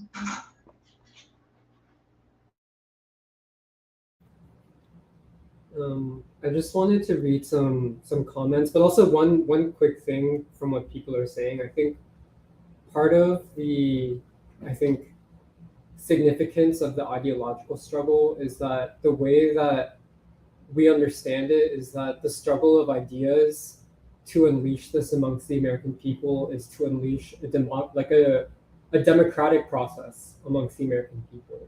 Because for so long, basically, like part of this crisis of legitimacy of the ruling elite is that people no longer believe the ideology and philosophy of the ruling elite. And so that then places it on the people to decide what will be our ideology, like how will we proceed, almost on like basic philosophical terms.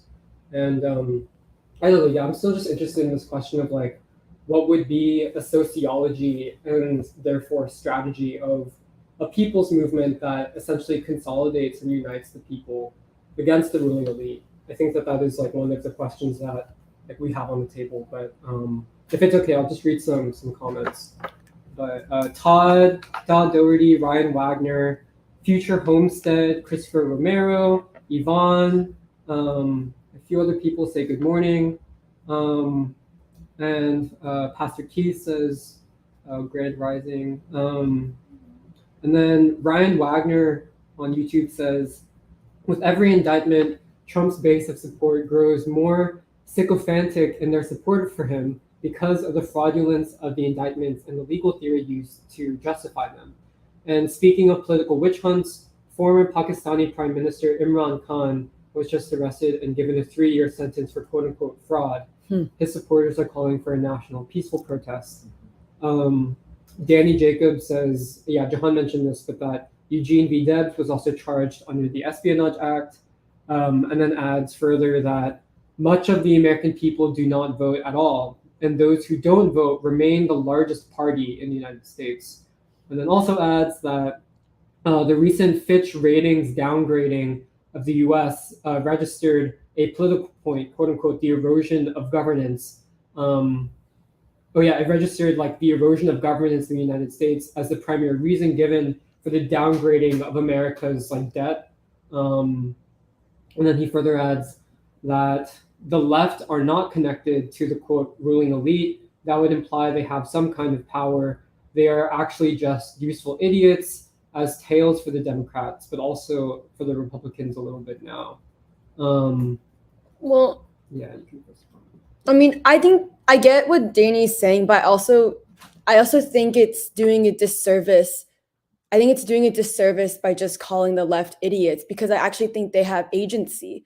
And I think it is an abdication of responsibility to just say that they're just a bunch that, like, I feel like in some ways it's abdication of responsibility to say that they don't have a role to play, because it really is the difference between, are you standing in the way of the people, or are you standing in the way of the people and actually helping the ruling elite's agenda? Or are you going to like be part, like just like the American people, be part of a revolutionary process? And I think the ideological struggle is important.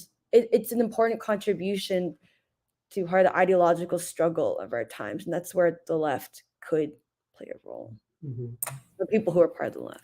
Yeah, well, could I add also that specifically the people that we're talking about, like Bhaskar and the Nation, I mean, that's like a major institution, the Nation magazine, in terms of its ideological impact, and Jacobin, and then even people from the Communist Party have roles in trade union bureaucracy, or at least influence.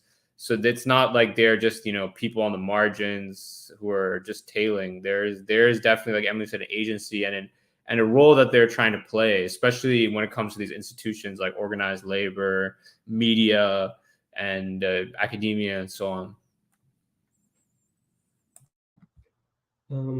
Okay, I'll continue with some more comments. Future Homestead on YouTube says that the movements happening in Africa right now give us inspiration, and I really hope that there is no military intervention. Seeing how much coverage the situation is getting on Western news is concerning. And then Jacob Carpenter says, good morning from Los Lunas. He says, good morning to the free school. Thanks for the timely Spotify upload last week. I had to go work on my buddy's AC unit, but I'll see you guys Monday on Spotify.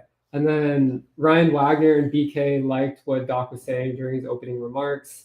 And then Danny Jacobs again says, yes, Roe v. Wade has had legal issues since its very first existence.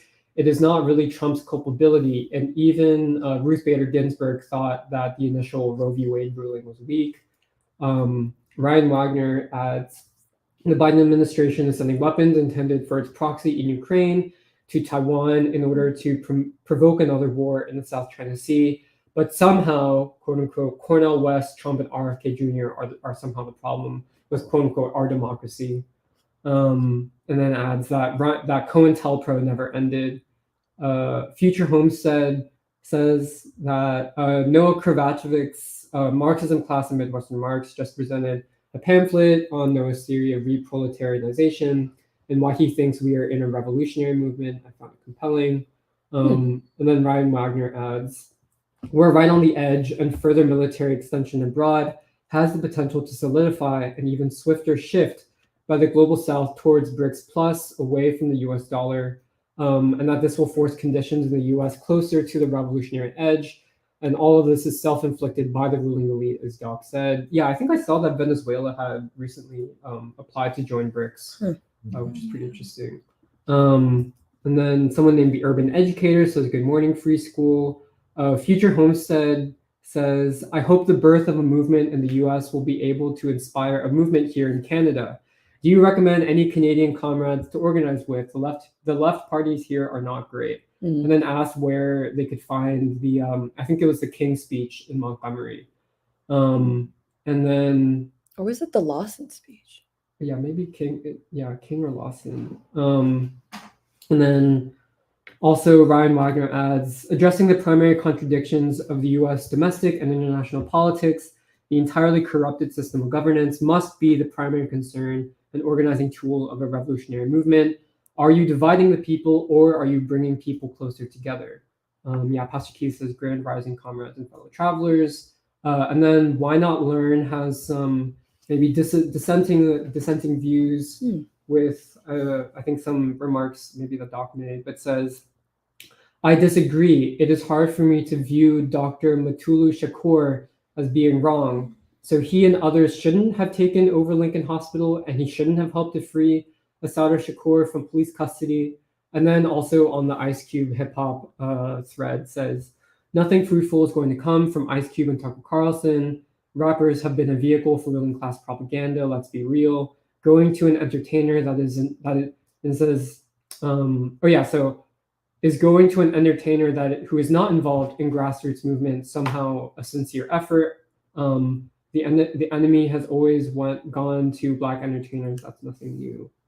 But yeah, I think that's most of the comments.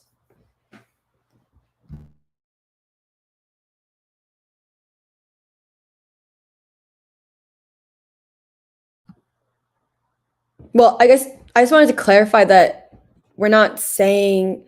I think we in Free School would agree that rappers have been a vehicle for ruling class propaganda. I mean, you can look at who funds hip hop and rap, at least for the contemporary hip hop and rap, and the Nation of Islam has good books on that. But I do think that in terms of Tucker Carlson and Ice Cube, what we're saying is that it's not the solution, but it's a reflection of something new. And it's a reflection of it's also a reflection of the expanding language and the expanding types of conversations that are happening because you have something like the triad of opposition, Trump, Cornel West, RFK Jr., and then you can expand even more, Marianne Williamson, Tulsi Gabbard, that you are able to have these kinds of conversations where the primary question is that of war and peace, and is that of war associated with poverty and deindustrialization and inequality, and then peace, like peace abroad, but a peace economy. What about peace in our streets? And so I think that was the point we were trying to make. Yeah, and I even just want to emphasize this point that just because like rappers or even the Republican Party or Democratic Party, as we know it as institutions, doesn't preclude like individuals and new events from arising. Like someone like Tucker is not the norm of, I don't know, Fox News or the Republican Party. Someone like Trump isn't, and neither is RFK Jr. of the Democratic Party. And that also applies to rappers as well, because we've talked about Kanye West in the past as well, where he does emerge out of money and hip hop and funding, like tremendous wealth. But he's now, having gone through that process, speaking out against the control of rappers, the money, the ideology as well of rap. And I think, yeah, just to emphasize what Emily, you were saying, which is what is new arising in this political moment.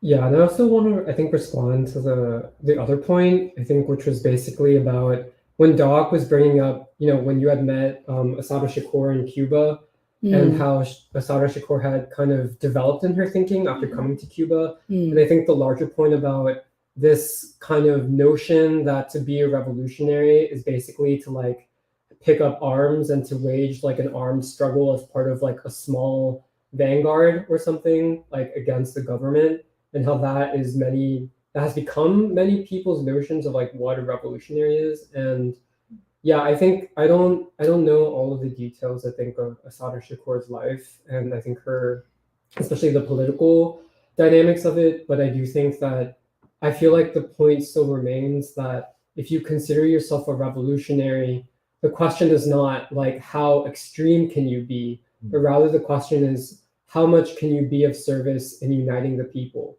And I feel like that is essentially like how we understand this question, and why we look to someone like King as like the primary example of what a revolutionary looks like in the United States. And even people like Huey P. Newton recognizing that, I think, more in upon reflection, I guess, of also the Black Panther Party's history. But yeah, I just wanted to add that. Can I add to what you're saying? Like, just to overemphasize how much ideology and the ideological struggle is like so important, because it's just it's like the moving thing to the whole edifice. Like, I feel like when I talk about free school to other people, it's like I'm talking about a whole nother world, but it's not. It's just like a different viewpoint, a different way of seeing history, a way of understanding it. And it's like, well, why is that gap to me? Maybe it's just from the people I've talked to, I don't know, but like so big, and it doesn't have to be. And it goes for everybody. It's just the ideology basic first, and the rappers are in that. Kanye, like everybody is in that mix. Whoever has the right ideas, whoever wields the truth, that's this whatever, the sword that heals. But I just wanted to add to what Jeremiah was talking about non-violence versus violence, the whole conversation there. But one thing I just remembered was like an interview of Diane Nash where she's talking about how she moved to violence after she saw the WAT riots in Los Angeles, and at that time there was a increase in like there's an increased emphasis on poetry that was also talking about violence, and how that moved her for a brief bit to think about violence as a more powerful way to address social change. And for 1 year she tried, she says that I moved away from nonviolence and started questioning nonviolence, and then she says something which I thought was interesting, which she said was that using illegal means you cannot build a mass movement, and the only way you would bring about social change which is sustained is also by like is only by like doing something that is right, and by asking like or making this choice that saying that, oh, what is happening is wrong right now and we need to fix that. You cannot use means that also rely on doing something wrong and expect that change to happen. So I thought that was interesting, and considering how, and then she talks about how like she came back to nonviolence and she thinks that it's the biggest weapon we have for bringing about social change. But the other thing that I was trying, like I think Jahan also spoke about it briefly, was about power being linked to nonviolence, and how, and Lawson describes power as something that the capability to bring about change, and he says that in that way to like nonviolence is the most powerful method simply because it can bring about this change, this long-term sustained change. So I thought that was, yeah, interesting.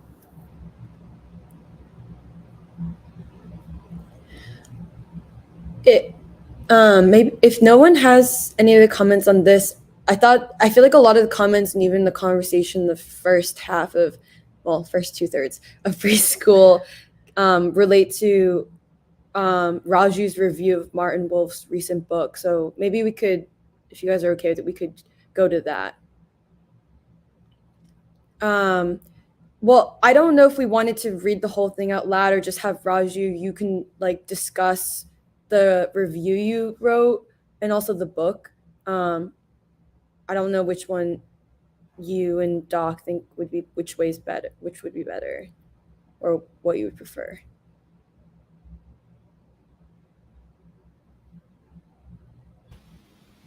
I mean, whatever you say. Oh no. Well, I kind of think it's worth reading actually. Maybe we can read it and then you can talk about your review, Raju, and then we can have a discussion. Would you want to read the review? Sure. Would you? Oh well, do you want to read your review, Raju? Wait, let's give the option. Or you want Kathy to No. read it? Oh dear. Really? Okay. Okay. Let's get it set up. Should we screen share it? I also have it up on my screen so I can read from here. Hopefully my sound is able to travel. Give me 1 quick second. Oh yeah.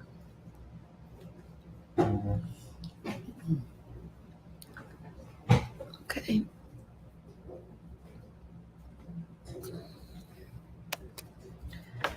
Okay, I'm gonna pull it up, but just ignore the fact that I highlighted some things. They're highlighted for a reason. Okay.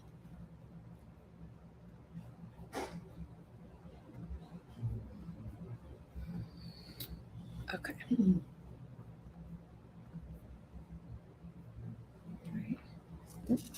Okay, is everyone ready? I can start reading. So this article is titled "Can the West Be Saved?" A review by the Crisis. A review of the Crisis of Democratic Capitalism by Martin Wolf. An article by Archishman Raju.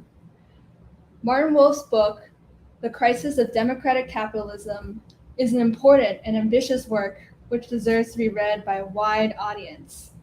Its primary strength is in laying the background and setting the parameters for a discussion of a world crisis that we face today. Wolf is well known as the chief economics commentator at the Financial Times, the foremost business newspaper in the world. The fact that he thinks both liberal democracy and market capitalism are in crisis is thus very significant. As Wolf writes, the central argument of the book is to, quote, recognize the need for substantial change if core Western values of freedom, democracy, and the Enlightenment are to survive. But in doing so, we must also remember that reform is not revolution, end quote.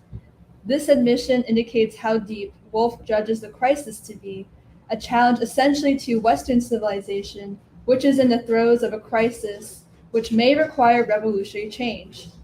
Wolf's project instead is to save the current system, which he favors, and he suggests an ambitious social democratic program of reform is needed to do so. The book must be read as a work of political economy. Its focus, for obvious reasons, is on the Western world and particularly on its leader, the United States. It is divided into 4 parts. The first and weakest part is on the historical evolution of market capitalism and liberal democracy.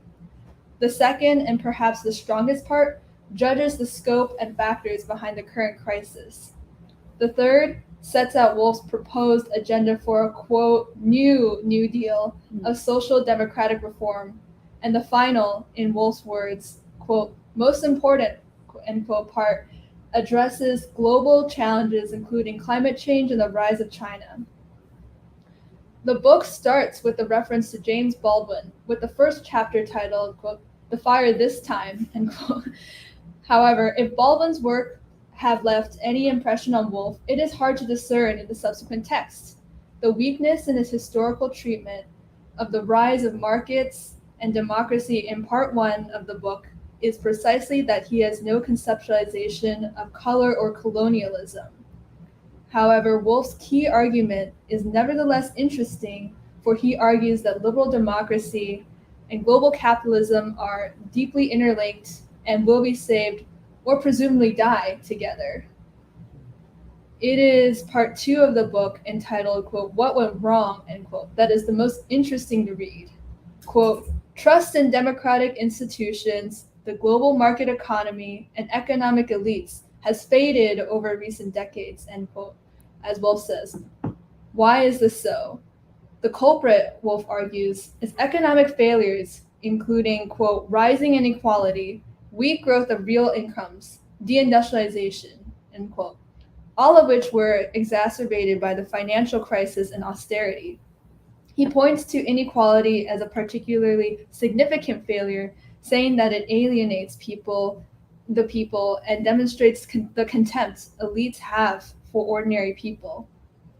Interestingly, Woolf does not view cultural factors, which have been the intense focus, particularly on the left, as primary explanations for the current crisis. He says, quote, the crucial difficulty with primarily cultural explanations is that they fail to provide an answer to the obvious question, why now, end quote. While Woolf hints at the complexity of the economic changes that have taken place in the past few decades, it is clear that the fault in the economy lies with the elites and what he calls rentier capitalism, quote, in which a relatively small proportion of the population has successfully captured rents from the economy and uses the resources it has acquired to control the political and even legal systems, end quote. Though he is against populists like Trump, Woolf nevertheless is not hysterical about their rise, as many on the American left have become. He refers to Thomas Piketty's analysis of the evolution of political loyalties in France, the UK, and the United States, which has led, says Woolf, to, quote, a Brahmin left, i.e. highly educated, and a, quote, merchant right. There has been a split in the, quote, educated class of leftist intellectuals and organized labor, end quote, which the first of whom has become much bigger as educational opportunities increase. And the second has weakened because of deindustrialization. Quote, abandoned as they see it by traditional left-of-center parties, the less educated and less well-off members of the old working class believe that elites, and especially the intellectual elite, are hostile not just to their interests, but to their values and ethnic and national identities, end quote. In these conditions, and the total alienation of the people from the elites, and a crisis of legitimacy of the system, Woolf asks if the center can hold. In part 3, Woolf argues for renewing capitalism, and comes up with detailed proposals, many of which are broad and interesting. His ideological outlook, as he says, is, quote, of reform and not revolution, end quote. He offers a mildly updated version of FDR's program a higher and sustainable standard of living, good jobs, equality of opportunity, security, and the ending of special privileges for the few. Wolf welcomes openness in trade and foreign direct investment, but not in finance. Further, he indicates in several parts of the book that, quote, an open border policy is unsustainable and immigration must be controlled in a way that is, quote, humane yet also acceptable to the great majority of citizens, end quote. In terms of equality of opportunity, he thinks the emphasis should be on poverty and class and not on race and gender. Wolf supports the welfare state, but is against proposals such as the universal basic income. Finally, he is blunt in how the current society benefits the few, saying there is a, quote, corporate governance regime that rewards powerful insiders, a competition regime that tolerates powerful monopoly, and a regulatory regime that tolerates corruption, and not least a tax system that makes paying taxes by the wealthy almost voluntary, end quote. In the final part of the book, where he considers the international challenges facing liberal democracy, the focus is almost entirely on the rise of China and the threat it represents to the West. Wolf thinks that the relationship between liberal democracies and China will be more complex than the Cold War. He thinks, quote, China is a far more potent adversary than the Soviet Union, end quote. In conclusion, Wolf wants comprehensive reforms that can restore citizenship and rejuvenate the West, building an international alliance of liberal democracies. There are some profound weaknesses in Wolf's work. The first is almost totally ignoring America's forever wars and the military-industrial complex. Wolf fails to consider both the domestic effect of these wars and how they have been viewed internationally. He fails to see American empire's systemic link to the collapse of liberal democracy at home. His call for, quote, an international alliance of liberal democracies will be read as nothing but a call for a united Western world, which can continue its neo-colonial hold over the world. Second, there are several aspects of the crisis in America which he does not consider, including gentrification, increasing gun violence, a monstrous prison system, and the collapsing public school system, among others. The final is a question of agency. Who will implement the reforms that Wolf lays out? For Wolf, the agency lies in the enlightened elites, who he hopes to convince to save the system. This sentimental appeal comes off as weak and ineffective.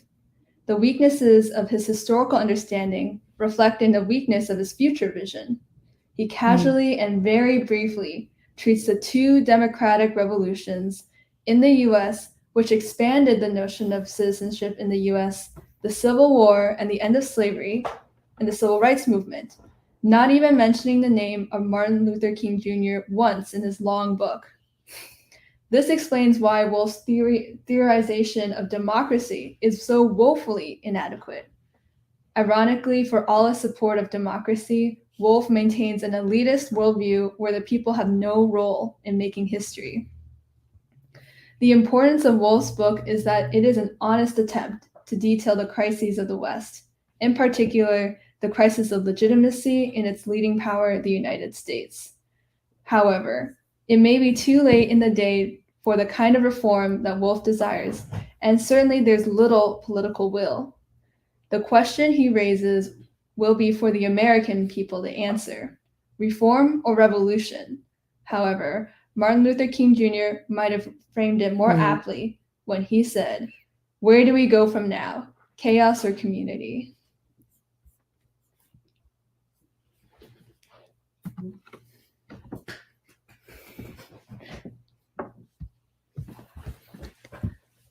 But we'll hand it over to Raju to talk about, the review and the book and, I don't know, just talk. Well, I don't have a lot to say. It's I'd like to hear what you all thought. It's also I'm still planning to edit this a little bit, It's not in its final version, so that'll be valuable. Yeah, I mean, I think we're all familiar with Martin Wolf. He often comes up in the free school, and I think um, I mean this book. I mean the if you look at the review in the Financial Times itself about the book, it compared the book to Marx's Das Kapital, and kind of said that Martin Wolf is maybe the answer for this time, um, and it yeah, so it's I felt on reading it that it's definitely worth reviewing, and it's in saying that it sets the parameters of the discussion. I think um, I think many of us will recognize some of the things he's saying because we discuss it in the free school so often, um, even though we may not agree with Martin Wolf's vision of where things have to go. So yeah, that's all I would say, and I'd be interested in hearing, just how people react.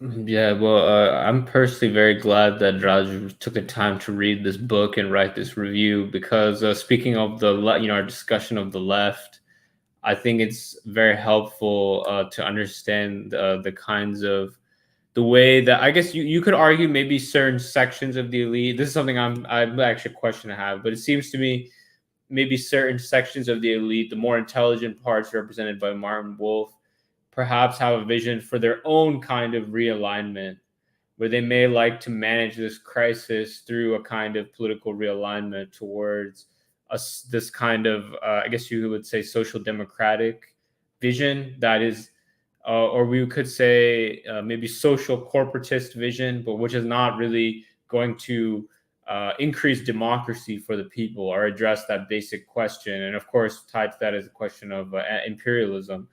Well, my question, I mean, for Raju or maybe Doc or anyone is, I know that there's some discussion from the Biden administration, like Blinken's speech talking about a new foreign policy, and Biden, and I think Blinken talking about Bidenomics, and we need to move away from even like unlimited free trade, and then yeah, of course, what we talked about before last week, I think about labor, the fact that they're trying to promote organized labor and Biden and so on. So my question is, how seriously do you think the elite, Biden and the current U.S. state and maybe the West are taking this, the proposals that Wolf is making, and is for example, like the Bernie Sanders AOC Jacobin thing, is it part of this project to try to move this into that direction,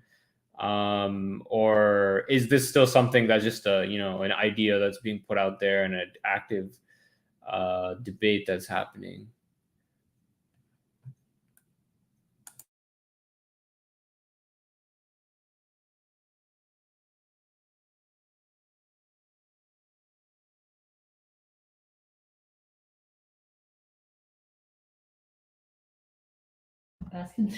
May you rephrase that question, Jahan?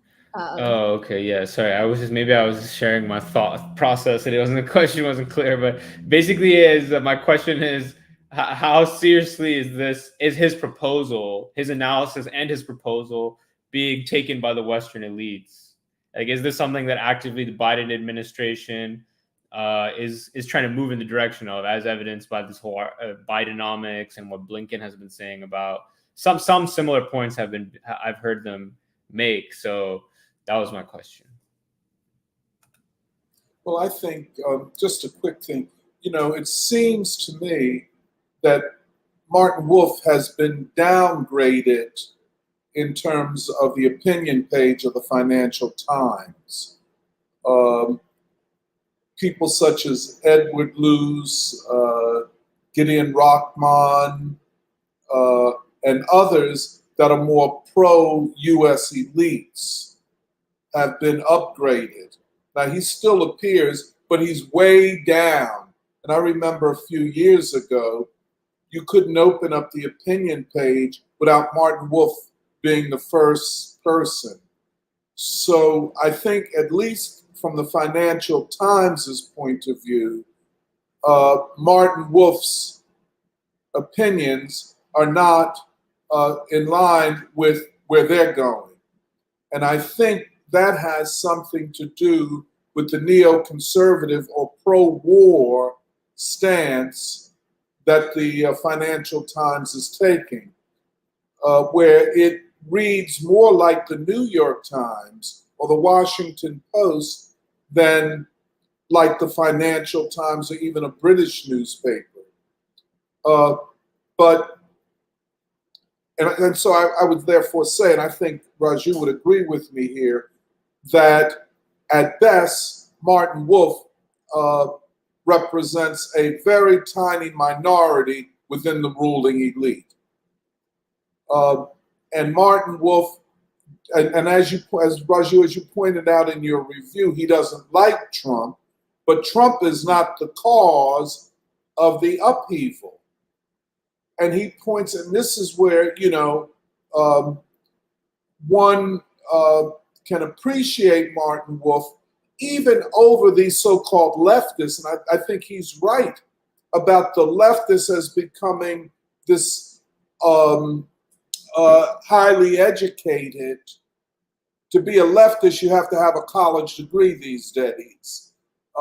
And it would be even better if you had a graduate degree, and even better still if you have a PhD. That's almost a requirement to come into the doors of leftism, and so therefore you get this split between the left and the labor, not the labor movement as much as the working class. By the way, this thesis is put forward by Richard Rorty in his book called Achieving Our Nation, and also by Lynn, I forget his first name now, in his book on the new class struggle. Michael Lynn. Huh? Mike, yeah, he's in there. Michael Lynn, yeah. And so Wolf is saying, I mean, he literally is saying that these populist movements, which are not just in the United States, but are more intense in the United States, are the result of deindustrialization, economic inequality, and the policies of the ruling elites. And he is trying to bring the ruling class back to the New Deal or FDR. But the other thing is, I think, and Raju, I don't know whether he says this in the book, I just pick it up in his writing in the Financial Times. He is not that hopeful. It's like him saying, I will present what is our only rational option. And most of you won't agree with me. And I don't think you guys who are people, and this generational thing I think is very important. Most of the people in the highest positions are of a generation before him. And they tend to be very reckless, very narcissistic, all educated at elite Ivy League or elite British universities, no contact with working people, and arrogant and all that type of thing. And he doesn't have much hope for them, or that their leadership will be able to save the system. So I don't know how you feel about that, Raju. Oh, by the way, Johan, you frozen on the screen. Maybe you want to do something about it.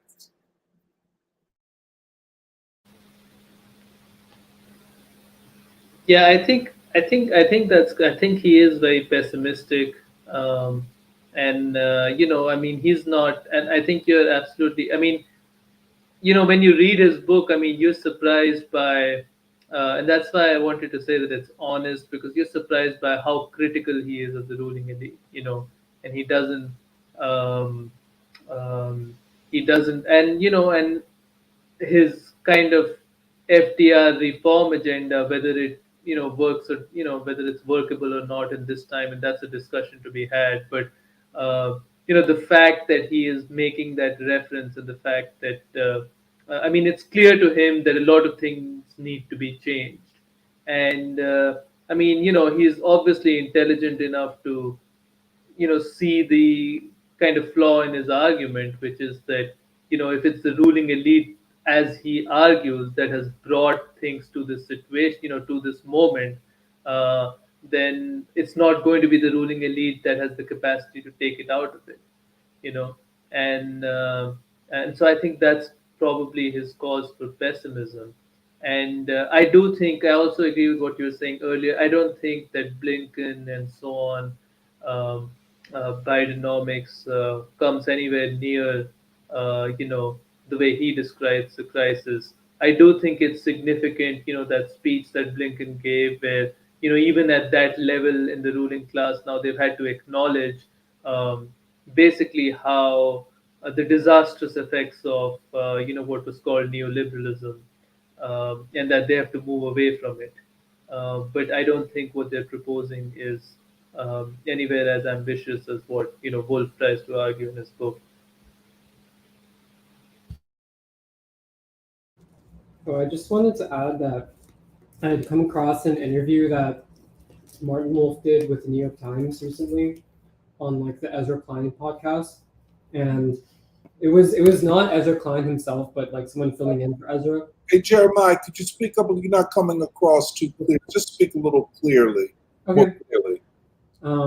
Yeah, I was just saying that I came across an interview that Martin Wolf did with the New York Times on the Ezra Klein podcast, and they asked him kind of like a not softball question, but they were like, so how much do you think you agree with the Biden administration in terms of their diagnosis of the problem, but basically being like kind of nudging him to kind of be supportive of Biden?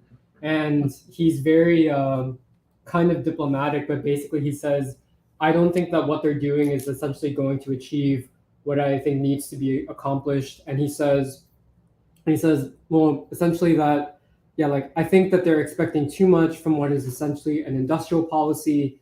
It's multifaceted, but nonetheless, they're expecting too much. And in particular, I think that they won't end up generating anything like the scale of permanent employment that they're hoping for, and that they won't generate genuinely globally competitive industries to the extent that they want.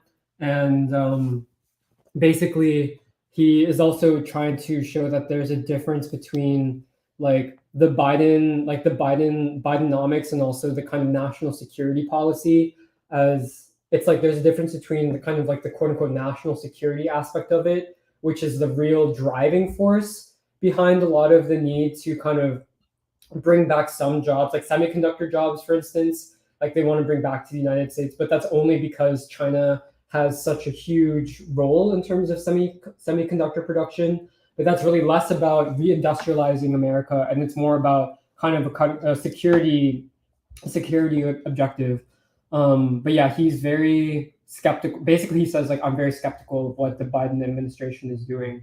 And yeah, I think related to that, I also wanted to ask, yeah, like I was curious if he talks more about the left, I guess, and how he sees the role of the left in terms of this broader landscape, which also goes back to like previous things that have come up in the conversation today. And then, yeah, I guess the question of like, who does he, like, how do you get the sense of like, who is it that he envisages or envisions, like who will actually carry out these kinds of changes, which I guess we've already talked about, but like, how does he actually articulate that? Like, who will actually carry out the kinds of changes that he would hope for?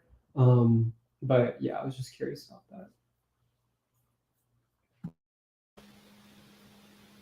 Yeah, if I could just say, I think that's a very interesting point, and also with reference to something that Doc brought up about Richard Rorty and Michael Lind, and I think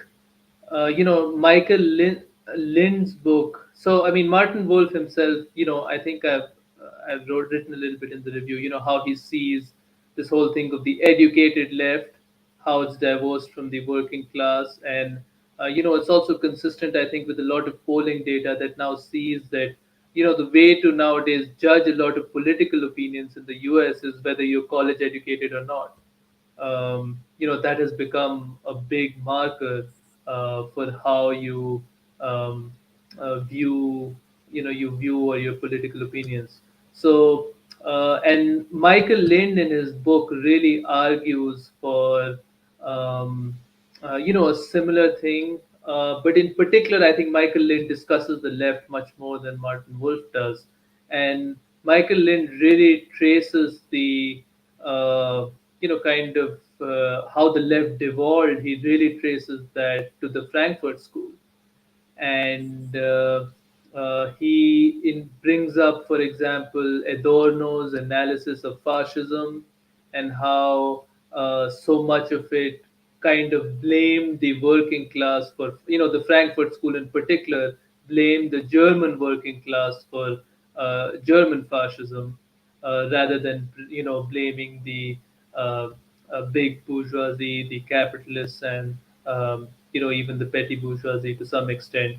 How they blamed all of it on the working class, and then used techniques of Freudian psychoanalysis to show why the working class was so backward and corrupted and so on. And then he says that that kind of analysis is something that's being used today again, to, blame the working class, to again talk about all kinds of psychoanalysis or cultural reasons for why the working class is backward.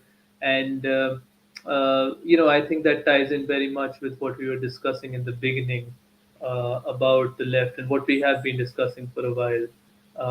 But yeah, I think that's a very, very interesting point of how, just how the left has come to this point where it finds itself in total opposition to the working class and to the people as a whole.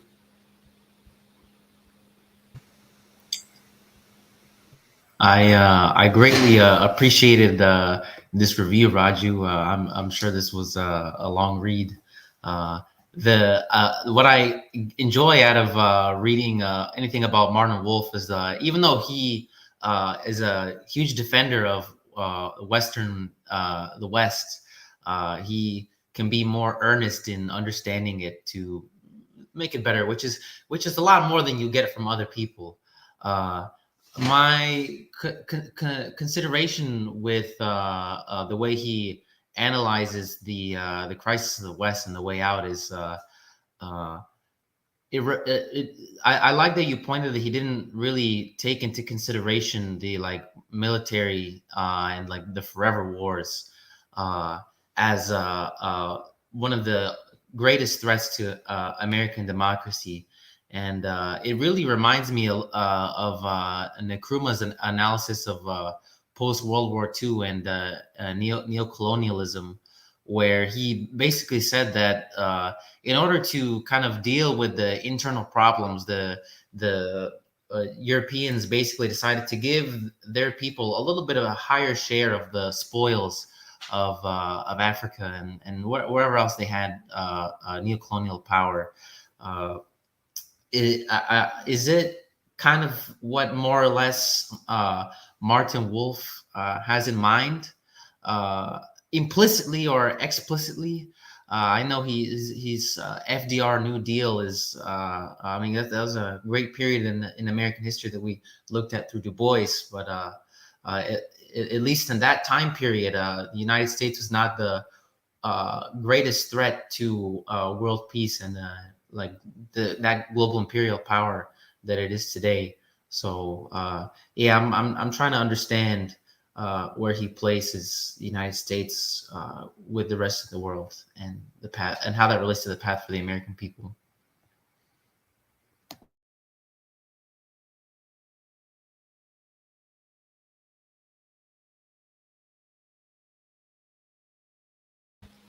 But I think other people, I mean, that's not something he specifically addresses in the book. So, I think other people should say also. Um, but, I mean, I think the crisis today is different from the crisis then, and I don't know if the system can be saved in the same way.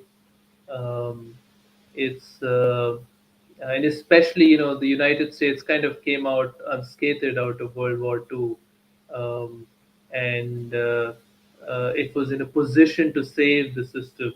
But today, you don't have any country which is in that kind of position. I mean, within the among the Western capitalist nations, which is in that kind of position. So yeah, that's all I would say. But Can I ask you a question, Raju? Does he talk yeah, about de-dollarization in the book? that's interesting. I mean, not so much actually. Now that you mention it, yeah, that's an interesting point. He doesn't.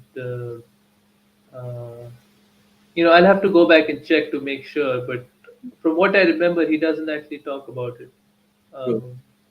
Yeah.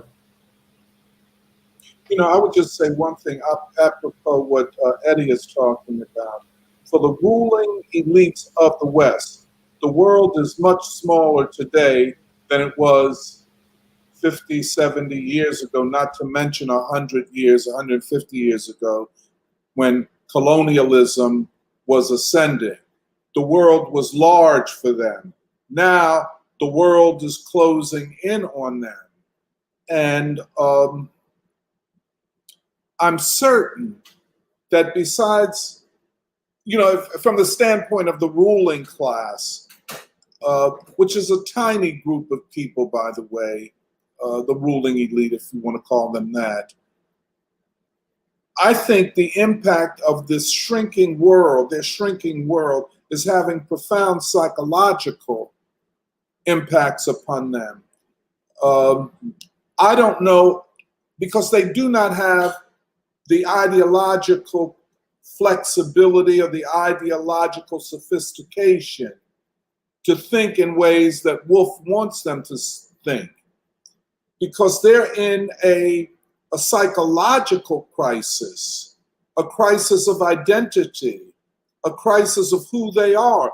And you take a person like an Anthony Blinken, or what's the other one, the National Security Advisor, Jake Sullivan, or a Hillary Clinton, or a Barack Obama for that matter. How do they face a world where the majority of people are hostile to them? They don't have many friends. And I think Eddie mentioned, with the war in Ukraine, it really showed that most nations and most leaders don't really like the West because of certain character traits that are also tied up with white supremacy and racism and so on. I mean, I just think, I don't know how you feel about it. What happens to a ruling elite who now face a world that is shrinking for them? I put that question to Raju. The reason I did, Raju, because you mentioned Adorno and the Frankfurt School and the turn to Freudian psychoanalysis to explain the rise of fascism as a product of the working class and its needs, psychological needs. But suppose we flip the script. Right.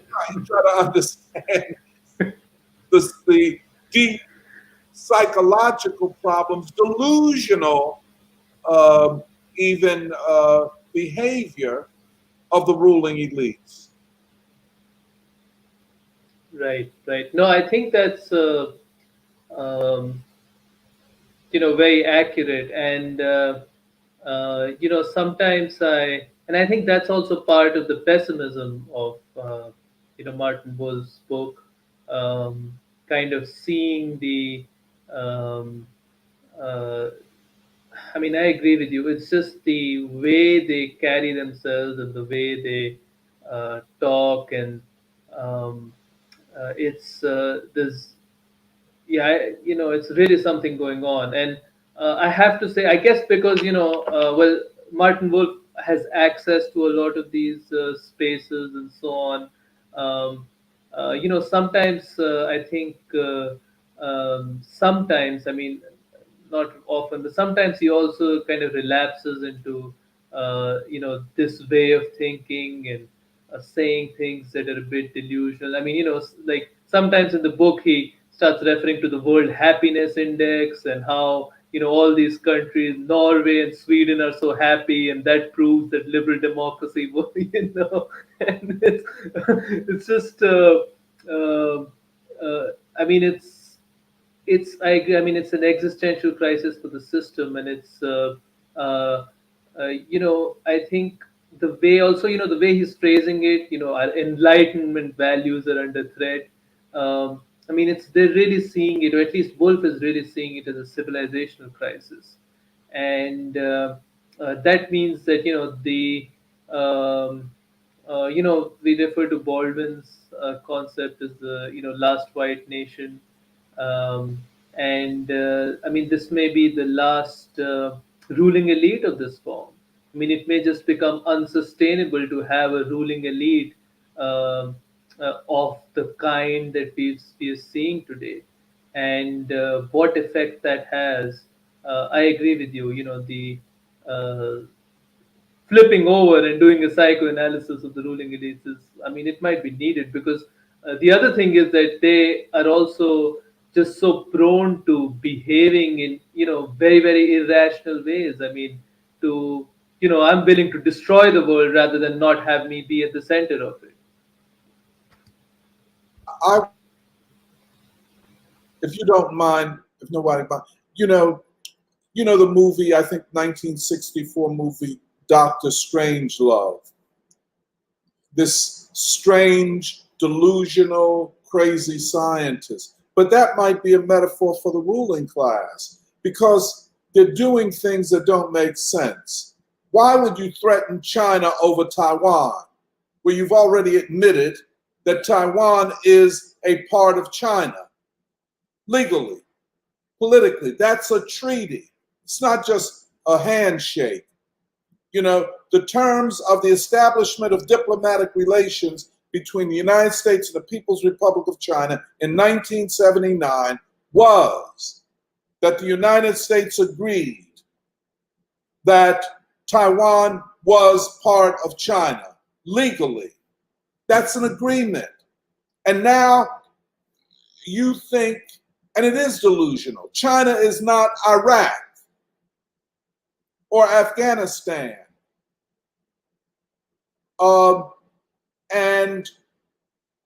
And so there is something deeply troubling about this ruling elite. It's something wrong here, and it's more than ideology. And I agree, civilization, and they cannot give up on what they think is liberal democracy, which is another way of them talking about Western civilization. They're not, I mean, we can readily acknowledge the achievements of Western civilization. Its democracy and its democratic institutions are not the greatest achievement. If you gave me a choice between John Locke or John Stuart Mill and Beethoven or Hegel, I take Beethoven and Hegel. That's what will last. Liberal, quote, liberal democracy, which is the rule of a small group and then the export of that all over the world in the colonial wars and yada, yada, yada, yada. We can go on and on and on. So the world is not saying that Western civilization must be totally rejected. They are saying that the rule of those who claim to do it in the name of democracy has to be ended. And increasing, and the world closing in on them. That's what this Trump movement represents. I mean, why do you keep, poking this 1,000-pound bear? He's only going to get stronger and more aggressive and attack you back. especially now when they see, and these poll numbers convince Trump and his followers, if you want to put it that way, that they are winning, that the more you attack us, the more we win. But yet you keep attacking him. You know, if they were rational, but it's because the world is closing in. They don't have absolute power even in their own country. I think this is something we have to talk about. By the way, Johan and Neha, when we talk about nonviolence as an instrument of the revolutionary and progressive masses in their fight, you know what I'm saying? It is true. It is the appeal to ideology, to the people, to their morality, to their potentiality. And it closes the door increasingly on the ruling class. That's what happened in the civil rights movement. Incomplete, but the world had closed in on them. Africa and Asia were not willing to accept that the United States is the, quote, great democracy and black people can't vote in Washington, D.C., which is the capital of the great democracy. And black people and their allies were not going to accept it any longer. So they had to come to a compromise, a rapprochement with the black masses. You know what I'm saying? Without relinquishing their power. Today it is more existential.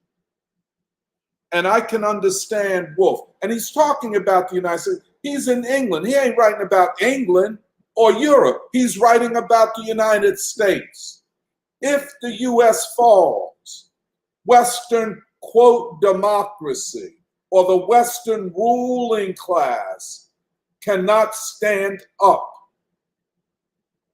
to a world where India, China, well, that's 40% of the world's population right there. I mean, and then Africa, that's another, 20%. So, I mean, what do you have left?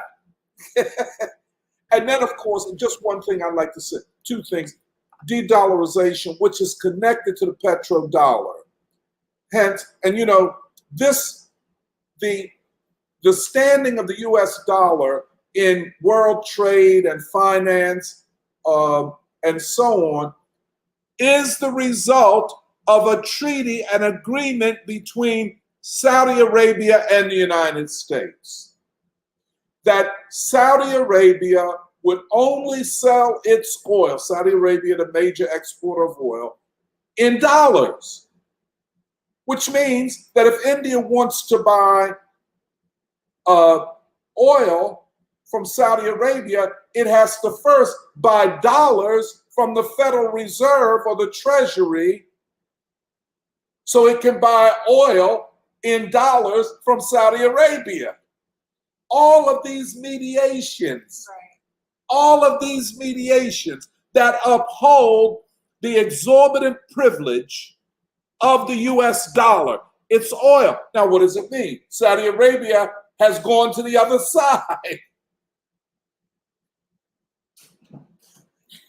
Now, I'm really up Schitt's Creek without a paddle. The world has shrunk. It is not, and they were not educated. Well, they all went to Ivy League schools. They partied, smoked weed, snorted cocaine, and did what the elite do. You know what I'm saying? Go into rehab. But they have no way of dealing with this. My last point. I looked at Anthony Blinken and Janet Yellen. When they were over here, they Big Willie talk. They all, I'm going to go there and tell Xi Jinping what I think of him. When they went up in there, they were like bowing and scraping. And it was like, Blinken was like a little boy facing the retribution of his father. Sit down, I'm going to tell you what we're going to do, and you take that back to the ruling class of the United States. It was all there. Or just one other thing, if you don't mind me saying. Saudi Arabia, Mohammed bin Salman. Cat, he ain't even 40 years old yet. Not even fucking 40 years old. And when Xi Jinping came to Saudi Arabia, it was like a celebration of life. You know, it was like a Muslim holiday. It was so lavish and so warm. When Biden came there, he didn't even give him a fist bump. He gave him an elbow. Get up. Hey, okay, dog, go ahead. Yeah. I mean, like they say, a picture is worth 1,000 words, or really a whole book, tell you the truth. I mean, there it is. On the stage of history. It is played out. Now that, now they're going to talk about artificial. Don't change the subject. They want to talk about, oh, this is the hottest summer of all time, and and then don't nobody trust them. It's been hot for a long time. But change the subject. Bring it to a narrative that we construct. The whole climate change narrative is a Western narrative, an American narrative. For what purpose? Democracy is a U.S. narrative. For what purpose? Frankly, I just say, they're trying to find a way out of this by using the tools of postmodernism narrative. Adorno and them are like, children compared to the postmodernists. Everything is a narrative. Oh, I'm shooting fentanyl down here in Kensington. Oh, that's a wonderful narrative. But they cannot talk their way out of this crisis. It is a different world. And it's a different US. It's a different American people in becoming. My being is in my becoming. And if you can't understand basic Hegel, you have no way of doing this kind of analysis. And this is a problem I find with Wolf. He has abandoned his youthful Marxism and philosophy, and he's become pretty much a Keynesian with as the Chinese say, with neoliberal characteristics. I'll shut up. Go. Well, no, I was just going to say that this whole thing of the world closing in, I think it's also this, this new democratic upsurge where you have the Chinese lifting all these people out of poverty. And so suddenly you have all these people who have a say, who have a say in the world, all these people who are no longer being, the way it was under colonialism, the way it was under, suddenly you have a very, very new kind of world. And you're right, the way they talk about it, well, for them, Russia is authoritarian, right? China is authoritarian, India is an illiberal democracy, Africa is out. But what I find so interesting is how, but then inside the West, there's also a liberal democracy, and it's ugly head. So basically, they've left out all of the world except them, and but it's an existential crisis for them and their class, and it's. Between the two, my feeling still is, and it's very, how they talk about the two in the same way. The world is becoming authoritarian, but then we have I think between the two, they see the greater challenge as the domestic one. I think they have a sense that they can handle things internationally. Now, I don't know if that's true or not, but I think that's how they view it. But the domestic challenge is totally, that would be that is really existential for them. And I think that really goes into what you're saying about the American people and what we were discussing earlier, how essential the role of the American people becomes in this time. I mean, I think it's hard to understate. Just um, it's all it's the way we've been talking. You can just sort of see it. The fate of the world hangs in balance, and then you have this evolving, changing American people and where they're going to turn. Yeah. Yes, well, this is actually a very interesting conversation. Speaking of the psychology of the elites, because what it's making me think is, maybe perhaps drawing from Baldwin, the fact that they don't want to ever take responsibility. They don't want to ever deal with the real consequences of the actions that they take. And, like we were discussing, I mean, starting with the world, Mohammed bin Salman, we discussed earlier how, I mean, he's young, he's in his 30s. I believe I was reading that now even a lot of the ministers in the Saudi government are all basically people in their 30s or 40s. It's been a total shift.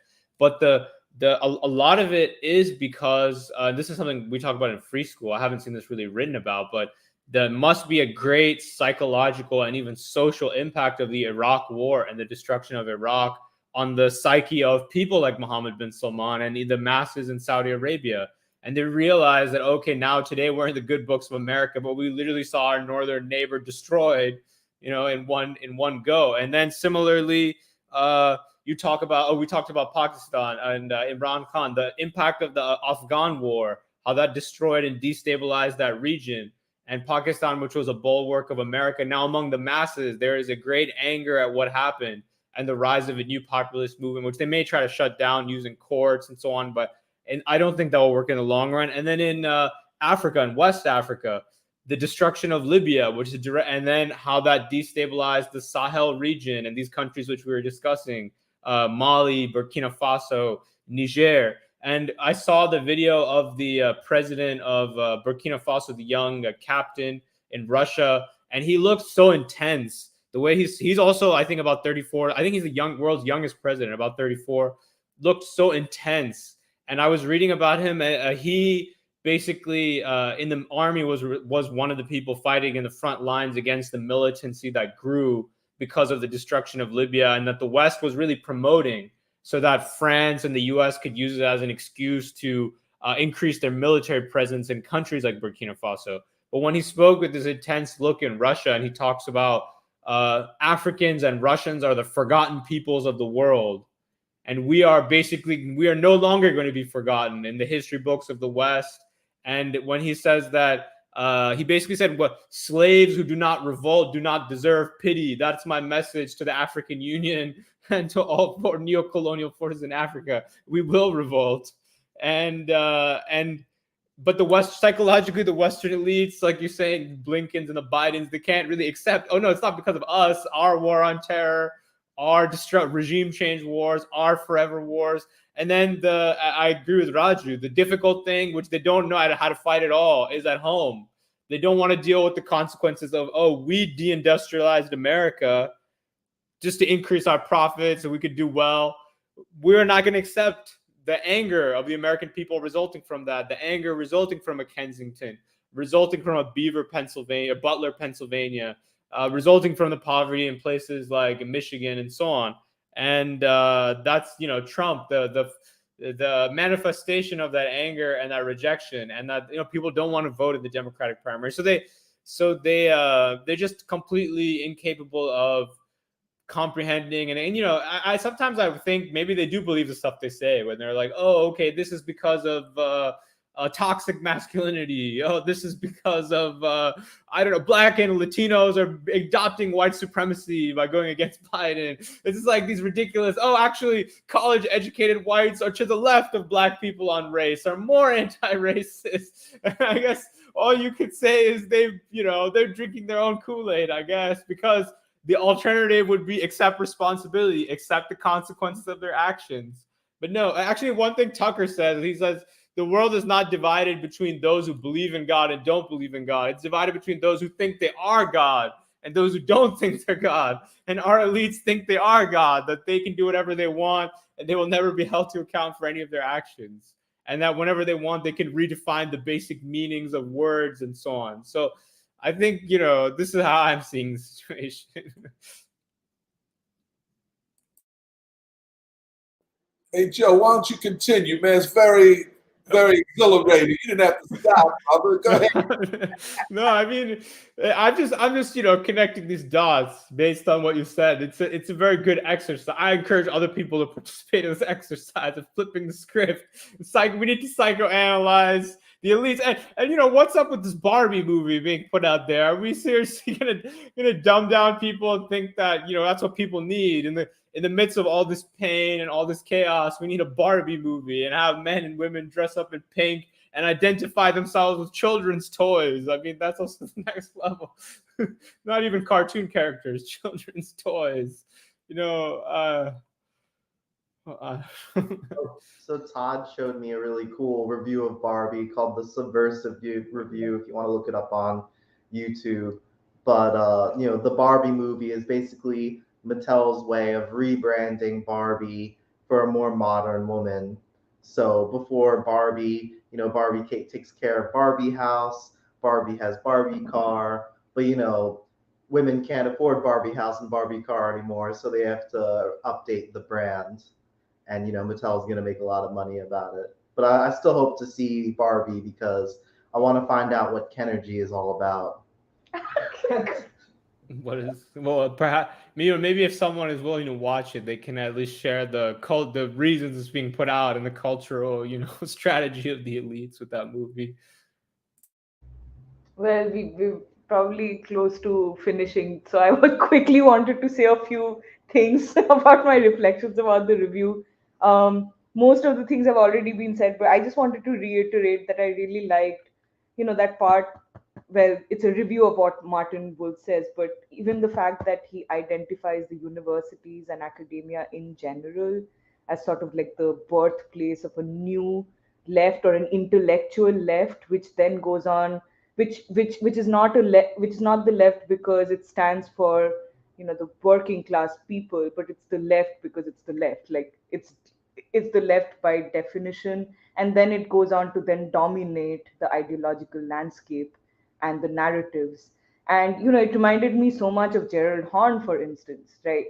I mean, characters like this who basically even will go to the extent of completely declaring the American people as irredeemable, and even the majority of the American working class as irredeemable and racist and settlers, in order to sort of, I guess, even to keep up their position as a leftist intellectual or one who is down with the struggle or whatever. And the other thing I wanted to say is I really appreciated what Raju said in his review about the civil rights movement and King, and the fact that Martin Wolf does do a much better job than so many other analysts in actually identifying what the issues are, what the critical contradictions are that need to be worked out.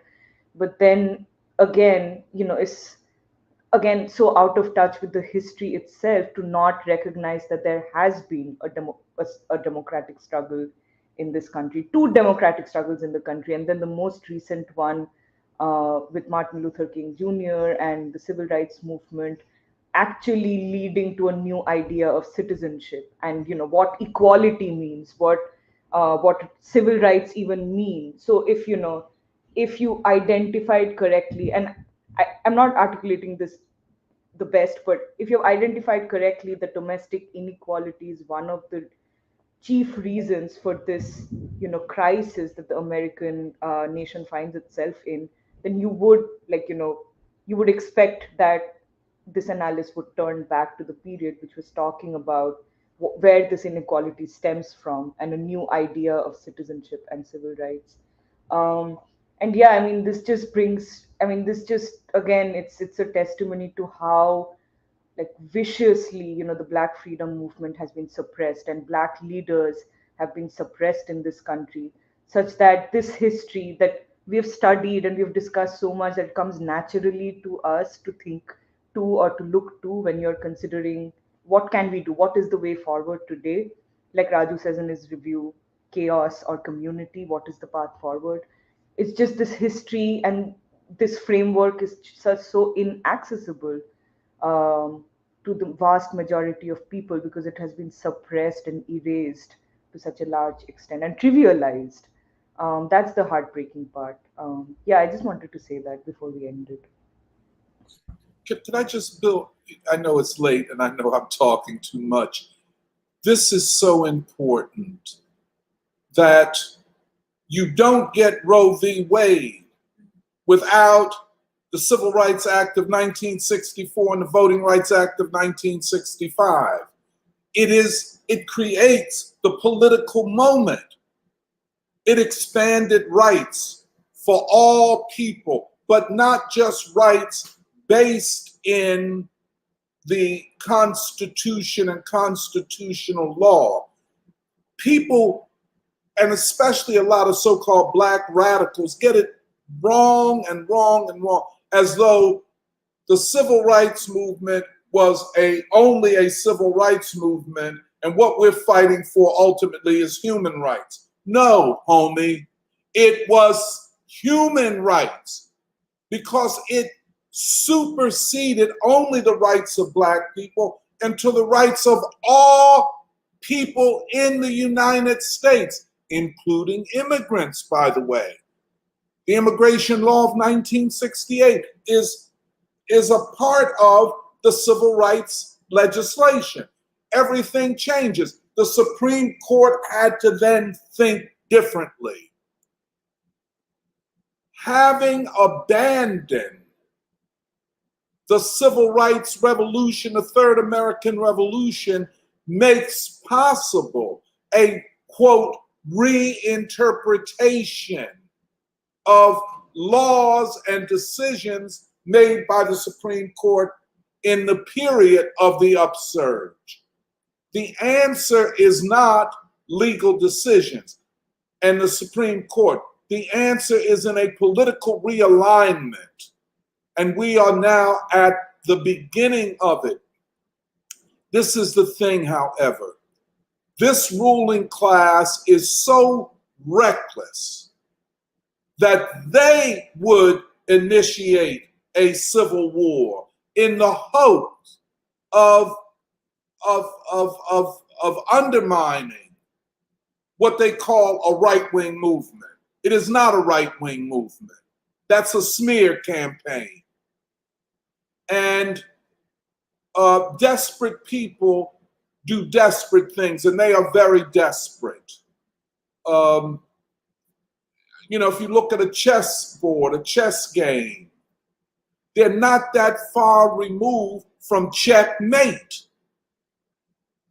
They really aren't. Too many forces are conspiring in a historical sense against them. It's just, I agree with Raju. Can you reform a system that is this far gone? And can you reform a system this far gone when the people who are at the commanding heights of the system don't want reform? They'd rather fight than compromise. Okay, you want to fight? Like you want to fight China? It's a losing proposition. You can't win. The Chinese people are united. The American people are not.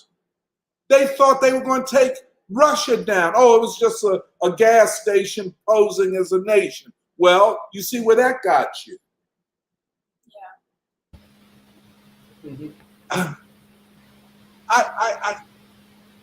Hey, Martin Wolf, you made a good try. You're just, trying to talk reasonably to people who can only think in clown terms, performative terms. It's not the substance of who you, it's how you appear. The stage of history is not interested in what you look like. History is interested in the substance of what you are, ideas. And that's why the ideological struggle, history, and I hate to put it this way, Hegel had it right. Ideas move history. Clear ideas. This is where we are. It's so obvious. And you can see, this is my last one, I'm going to shut my mouth. It is so obvious who is leaving the stage of history and who is entering the stage of history.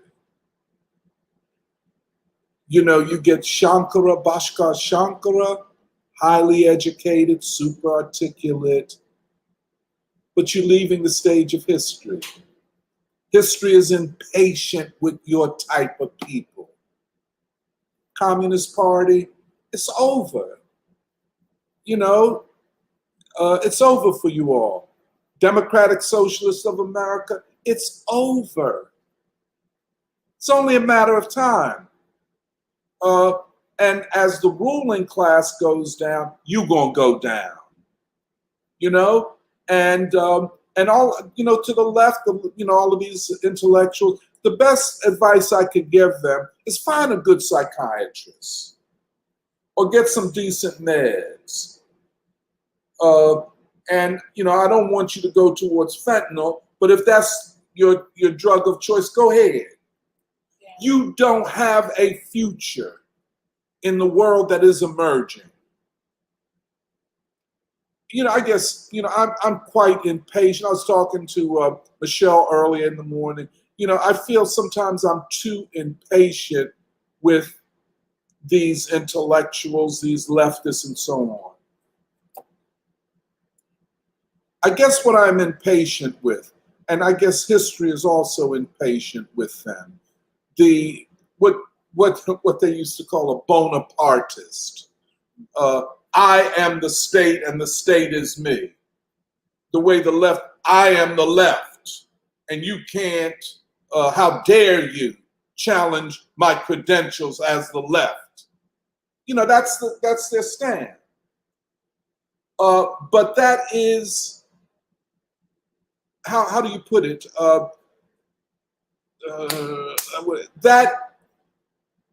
That is a way of you doing yourself in.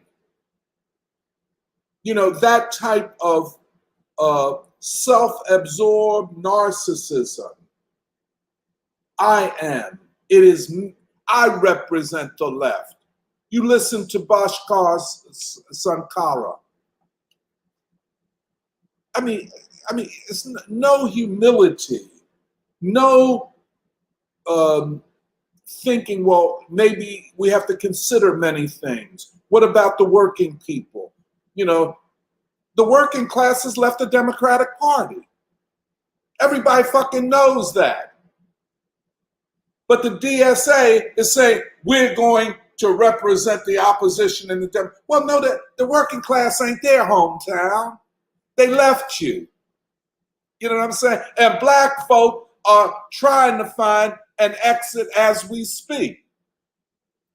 But you don't know how to think about that. You're so fucking smart with your other smart alecky friends that you don't know how to think about that black man or black woman, unemployed and poor, trying to make a way out of no way.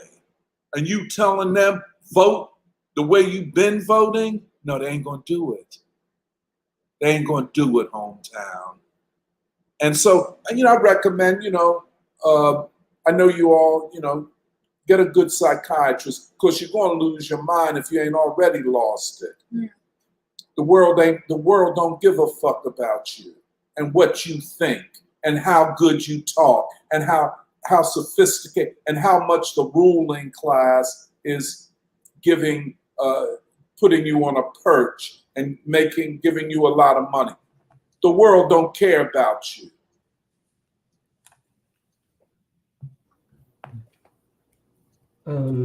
Yeah, I can read some more comments as we're coming to the end. But Future Homestead asked earlier, do you have any thoughts on the attempt by the ruling class to present a quote alternative through this idea of quote unquote stakeholder capitalism, which I think is something that comes from like the World Economic Forum, like stakeholder capitalism as opposed to shareholder capitalism, which I think we've covered before in free school. Ryan Wagner says, the path suggested by Martin Wolf sounds like a petite bourgeoisie appeal to the bourgeoisie to be nicer, which will no doubt go unheard. And he's saying Raju's article was a good criticism. Then there's a discussion between Todd Doherty and Future Homestead about nonviolence in terms of, so Future Homestead asked, do we mean peace and nonviolence in the context of the current moment? Because surely we do not condemn violence in past revolutions and instead recognize their necessity. And then Todd says, yes, we're talking about nonviolence in the current moment as engaged by Dr. King. And I think that that's an interesting question because you know how even with the Oppenheimer stuff, like part of the claim that's being made is that the atomic bomb and fission was the most important invention of the 20th century. But someone like Diane Nash saying that the most important invention of the 20th century was actually nonviolence. And it's almost like we have still yet to see the full fruits of that invention in terms of the course of human history. Science. And yeah, so a lot of this is science. And yeah, so further discussions on that, like essentially how do we respond to the violent reaction of the state, which is a much larger question, which I think we've touched on before, like non-violence, but then the state as, you know, weaponizing instruments of violence. But also there's a difference between yeah. non-violence and pacifism. Right. Yeah. And then Future Homestead says that Obama had a dinner with Biden in June, warning him that he thought Trump could win. And it's interesting that Obama somehow continues to remain relevant in politics after all of these years. BK says that the ruling elite will resort to even more extreme violence, unfortunately, but hopefully not. The elite may manufacture a global crisis that threatens people's access to fundamental resources of survival and then step in to pose as the savior. This is an effort to buy themselves more time, but however, it may be too late. Too many of their lives have already been exposed. Future Homestead says that, is saying just that the current young leader of Burkina Faso is an amazing figure. His speech and reference to the modern version of slavery in Africa was so powerful. And then Layat Betra says, good morning from California. I tuned in a bit later this week, and I'm looking forward to going back to watch Doc's opening remarks from today. And then going to the discussion of the psychosis of the ruling class, it seems that there is every day more evidence that their brains are well and truly boggled by the people in this country. Just look this week at the New York Times, where David Brooks wrote in an op-ed titled, quote, "What if we're the bad guys here?" in which David Brooks treats, in which he basically tries to understand the Trump movement as a thought experiment. On one level, it's a surprising piece in which he manages to say quiet parts out loud, i.e. the fact that the masses of people have been locked out of any meaningful social and economic mobility or stability for that matter, under the terms set by especially this generation of the ruling elite. But at the end, David Brooks, he basically acknowledges that the whole exercise was actually just thinly disguised clickbait, and then forcibly reaffirms that actually anti-Trumpers or that maybe that anti-Trumpers are on the right side of history because Trump is a monster, et cetera, et cetera. I don't think people like David Brooks can deal well with cognitive dissonance. BK adds, but are the elites fueling this global division throughout nations in order to self-destruct the current global infrastructure in order to more easily usher in a new global infrastructure, and this new global infrastructure having a foundation in digital technology, blockchain, AI, and kind of like the green environmental stuff. In other words, let the slaves infight amongst themselves and reduce their numbers so we have less resistance while implementing this new world order. But then Future Homestead responds, luckily BK, it seems the masses are catching on to the insane plans of the ruling elite and resisting them. Where Pilgrim says hello. And then Ryan Wagner and Christopher Romero, just like what Doc was saying, let him know, Doc, and go off. Go off. Go on. They're saying, let him know, Dr. Montero, and they're saying, go off, Dr. Montero. You have to read it should with. have given more inflection to it. They're saying it in a positive sense. Future Sense says that they were running a segment on Global TV yesterday about eating bugs, and another about paying with like your palm print or something. So there's a lot of, I feel like in America there's a lot of discourse around like the World Economic Forum and all these like kind of New World Order stuff about like digital technology, like central bank currencies, like digital currencies, stuff like that, like getting people to eat bugs instead of meat protein, stuff like that. And I think it's part of the larger, like essentially part of the larger collapse of legitimacy of the ruling elite, in which anything which is pushed forward is like everything is essentially in question by like ordinary people, and there's zero trust at all in terms of the ruling elite towards any narratives that are pushed out. And I think that it's interesting, I think what was brought up earlier in terms of, you know, part of the reason why maybe the ruling elite have gotten high on their own supply is that they have needed to focus so much on narrative in order to basically control the masses of the American people in order to assert their legitimacy. And they have focused so much on the narrative that it's like become their life world itself are these narratives that they have created to basically manage the masses. And that's part of the reason why there's this psychosis or this kind of like cognitive dissonance that they can't even deal with, like the basically what's happening. And that's why I even thought, you know, this article about like Trump breaking the laws of political physics is that they cannot come to grips with the fact that the people are developing and following a different logic than the one that the ruling elite has tried to use to overdetermine essentially the course of human history all of this time. And so, yeah, like it's very appropriate for us to talk about Hegel and logic and systems of logic, but essentially the logic of history and the logic of the people, which is still emerging. And I just had one last thought in which, you know, the point that Doc had brought up earlier in terms of, you know, the assassinations of King and JFK and, you know, Malcolm X and Medgar Evers and all these people, I think framing that as a coup d'etat is interesting because I feel like it's like, basically, I feel like what we're not arguing is that, let's say, to say a coup d'etat might get people to think, for instance, that the civil rights movement had quote unquote achieved state power, and that the coup d'etat was therefore a coup against the achievement of a state power. But I feel like what we're actually saying is more that there is a very unique historical and political process that was unfolding during the civil rights movement and the revolution of that time, which is that essentially what the civil rights movement was able to achieve was essentially like a mass democratic people's movement, which was led by figures like King, in which rather than at that time achieving state power as such, it was more about a people's movement that was then directing, essentially playing a dominant role in some kind of directing the course of American life from below. And that the coup was essentially against this people's movement and not necessarily like a movement that would achieve state power, but actually the coup, we have to understand the coup in terms of a movement that was essentially guiding and directing American political life and the course of the nation from below. And that these are kind of unique historical processes that have unfolded in the course of American history. But yeah, I was just trying to, I think about like this. You're absolutely right.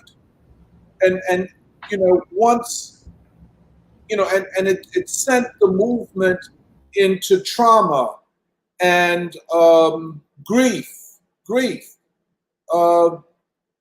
there's no one to replace King. And Kennedy, Robert, and John, they were not leading King. King was leading them. And that's what Robert Kennedy Jr. is saying.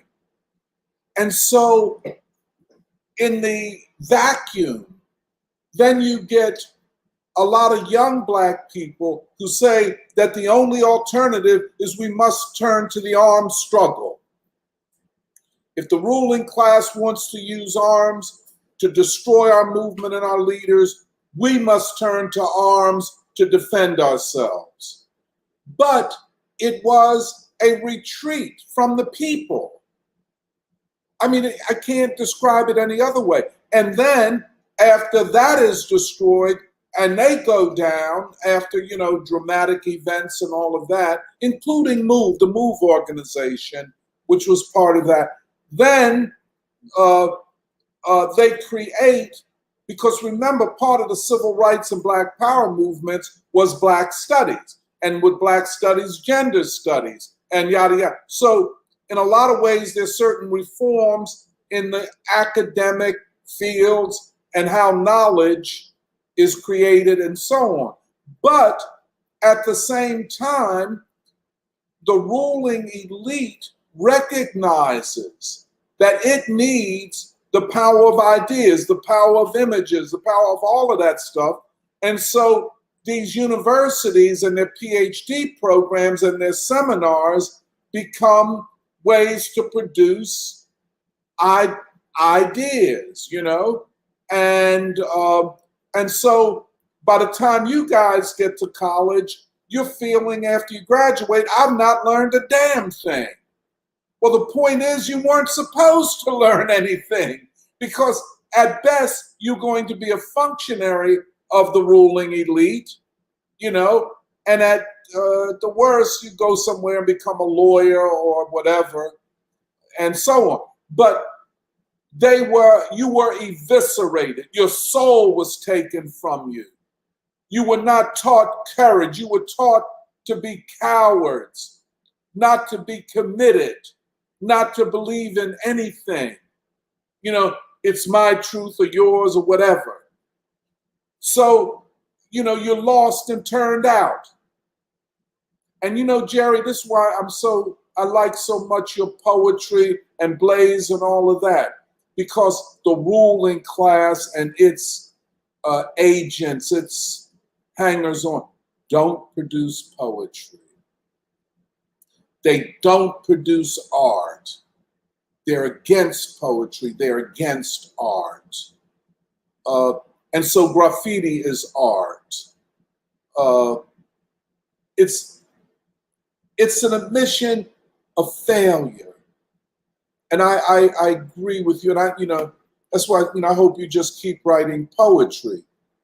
As long as you write poetry, you have a belief in a future.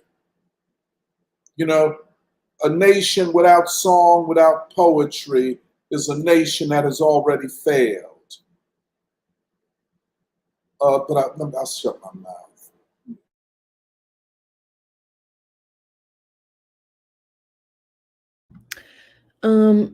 Maybe if no one has anything else to say, we'll read one last comment and then we'll end. But do you want to read it? The future. Yeah. Future Homestead just says, precisely in response to what Doc was saying, in my undergrad in philosophy, we never studied Hegel. We were never presented with a dichotomy between the materialists versus the idealists. And then Todd says, we need the truth. But yeah, I also liked what you said, Doc, about, you made the point about poetry and art and song, because it just also reminds me of how Baldwin said he was like in New York, well, he was talking about New York City, but he was like, New York City is such a sad place, but it's like, he made that point where he was like, if you're in your society, the poet cannot sing, then it means your society has died. But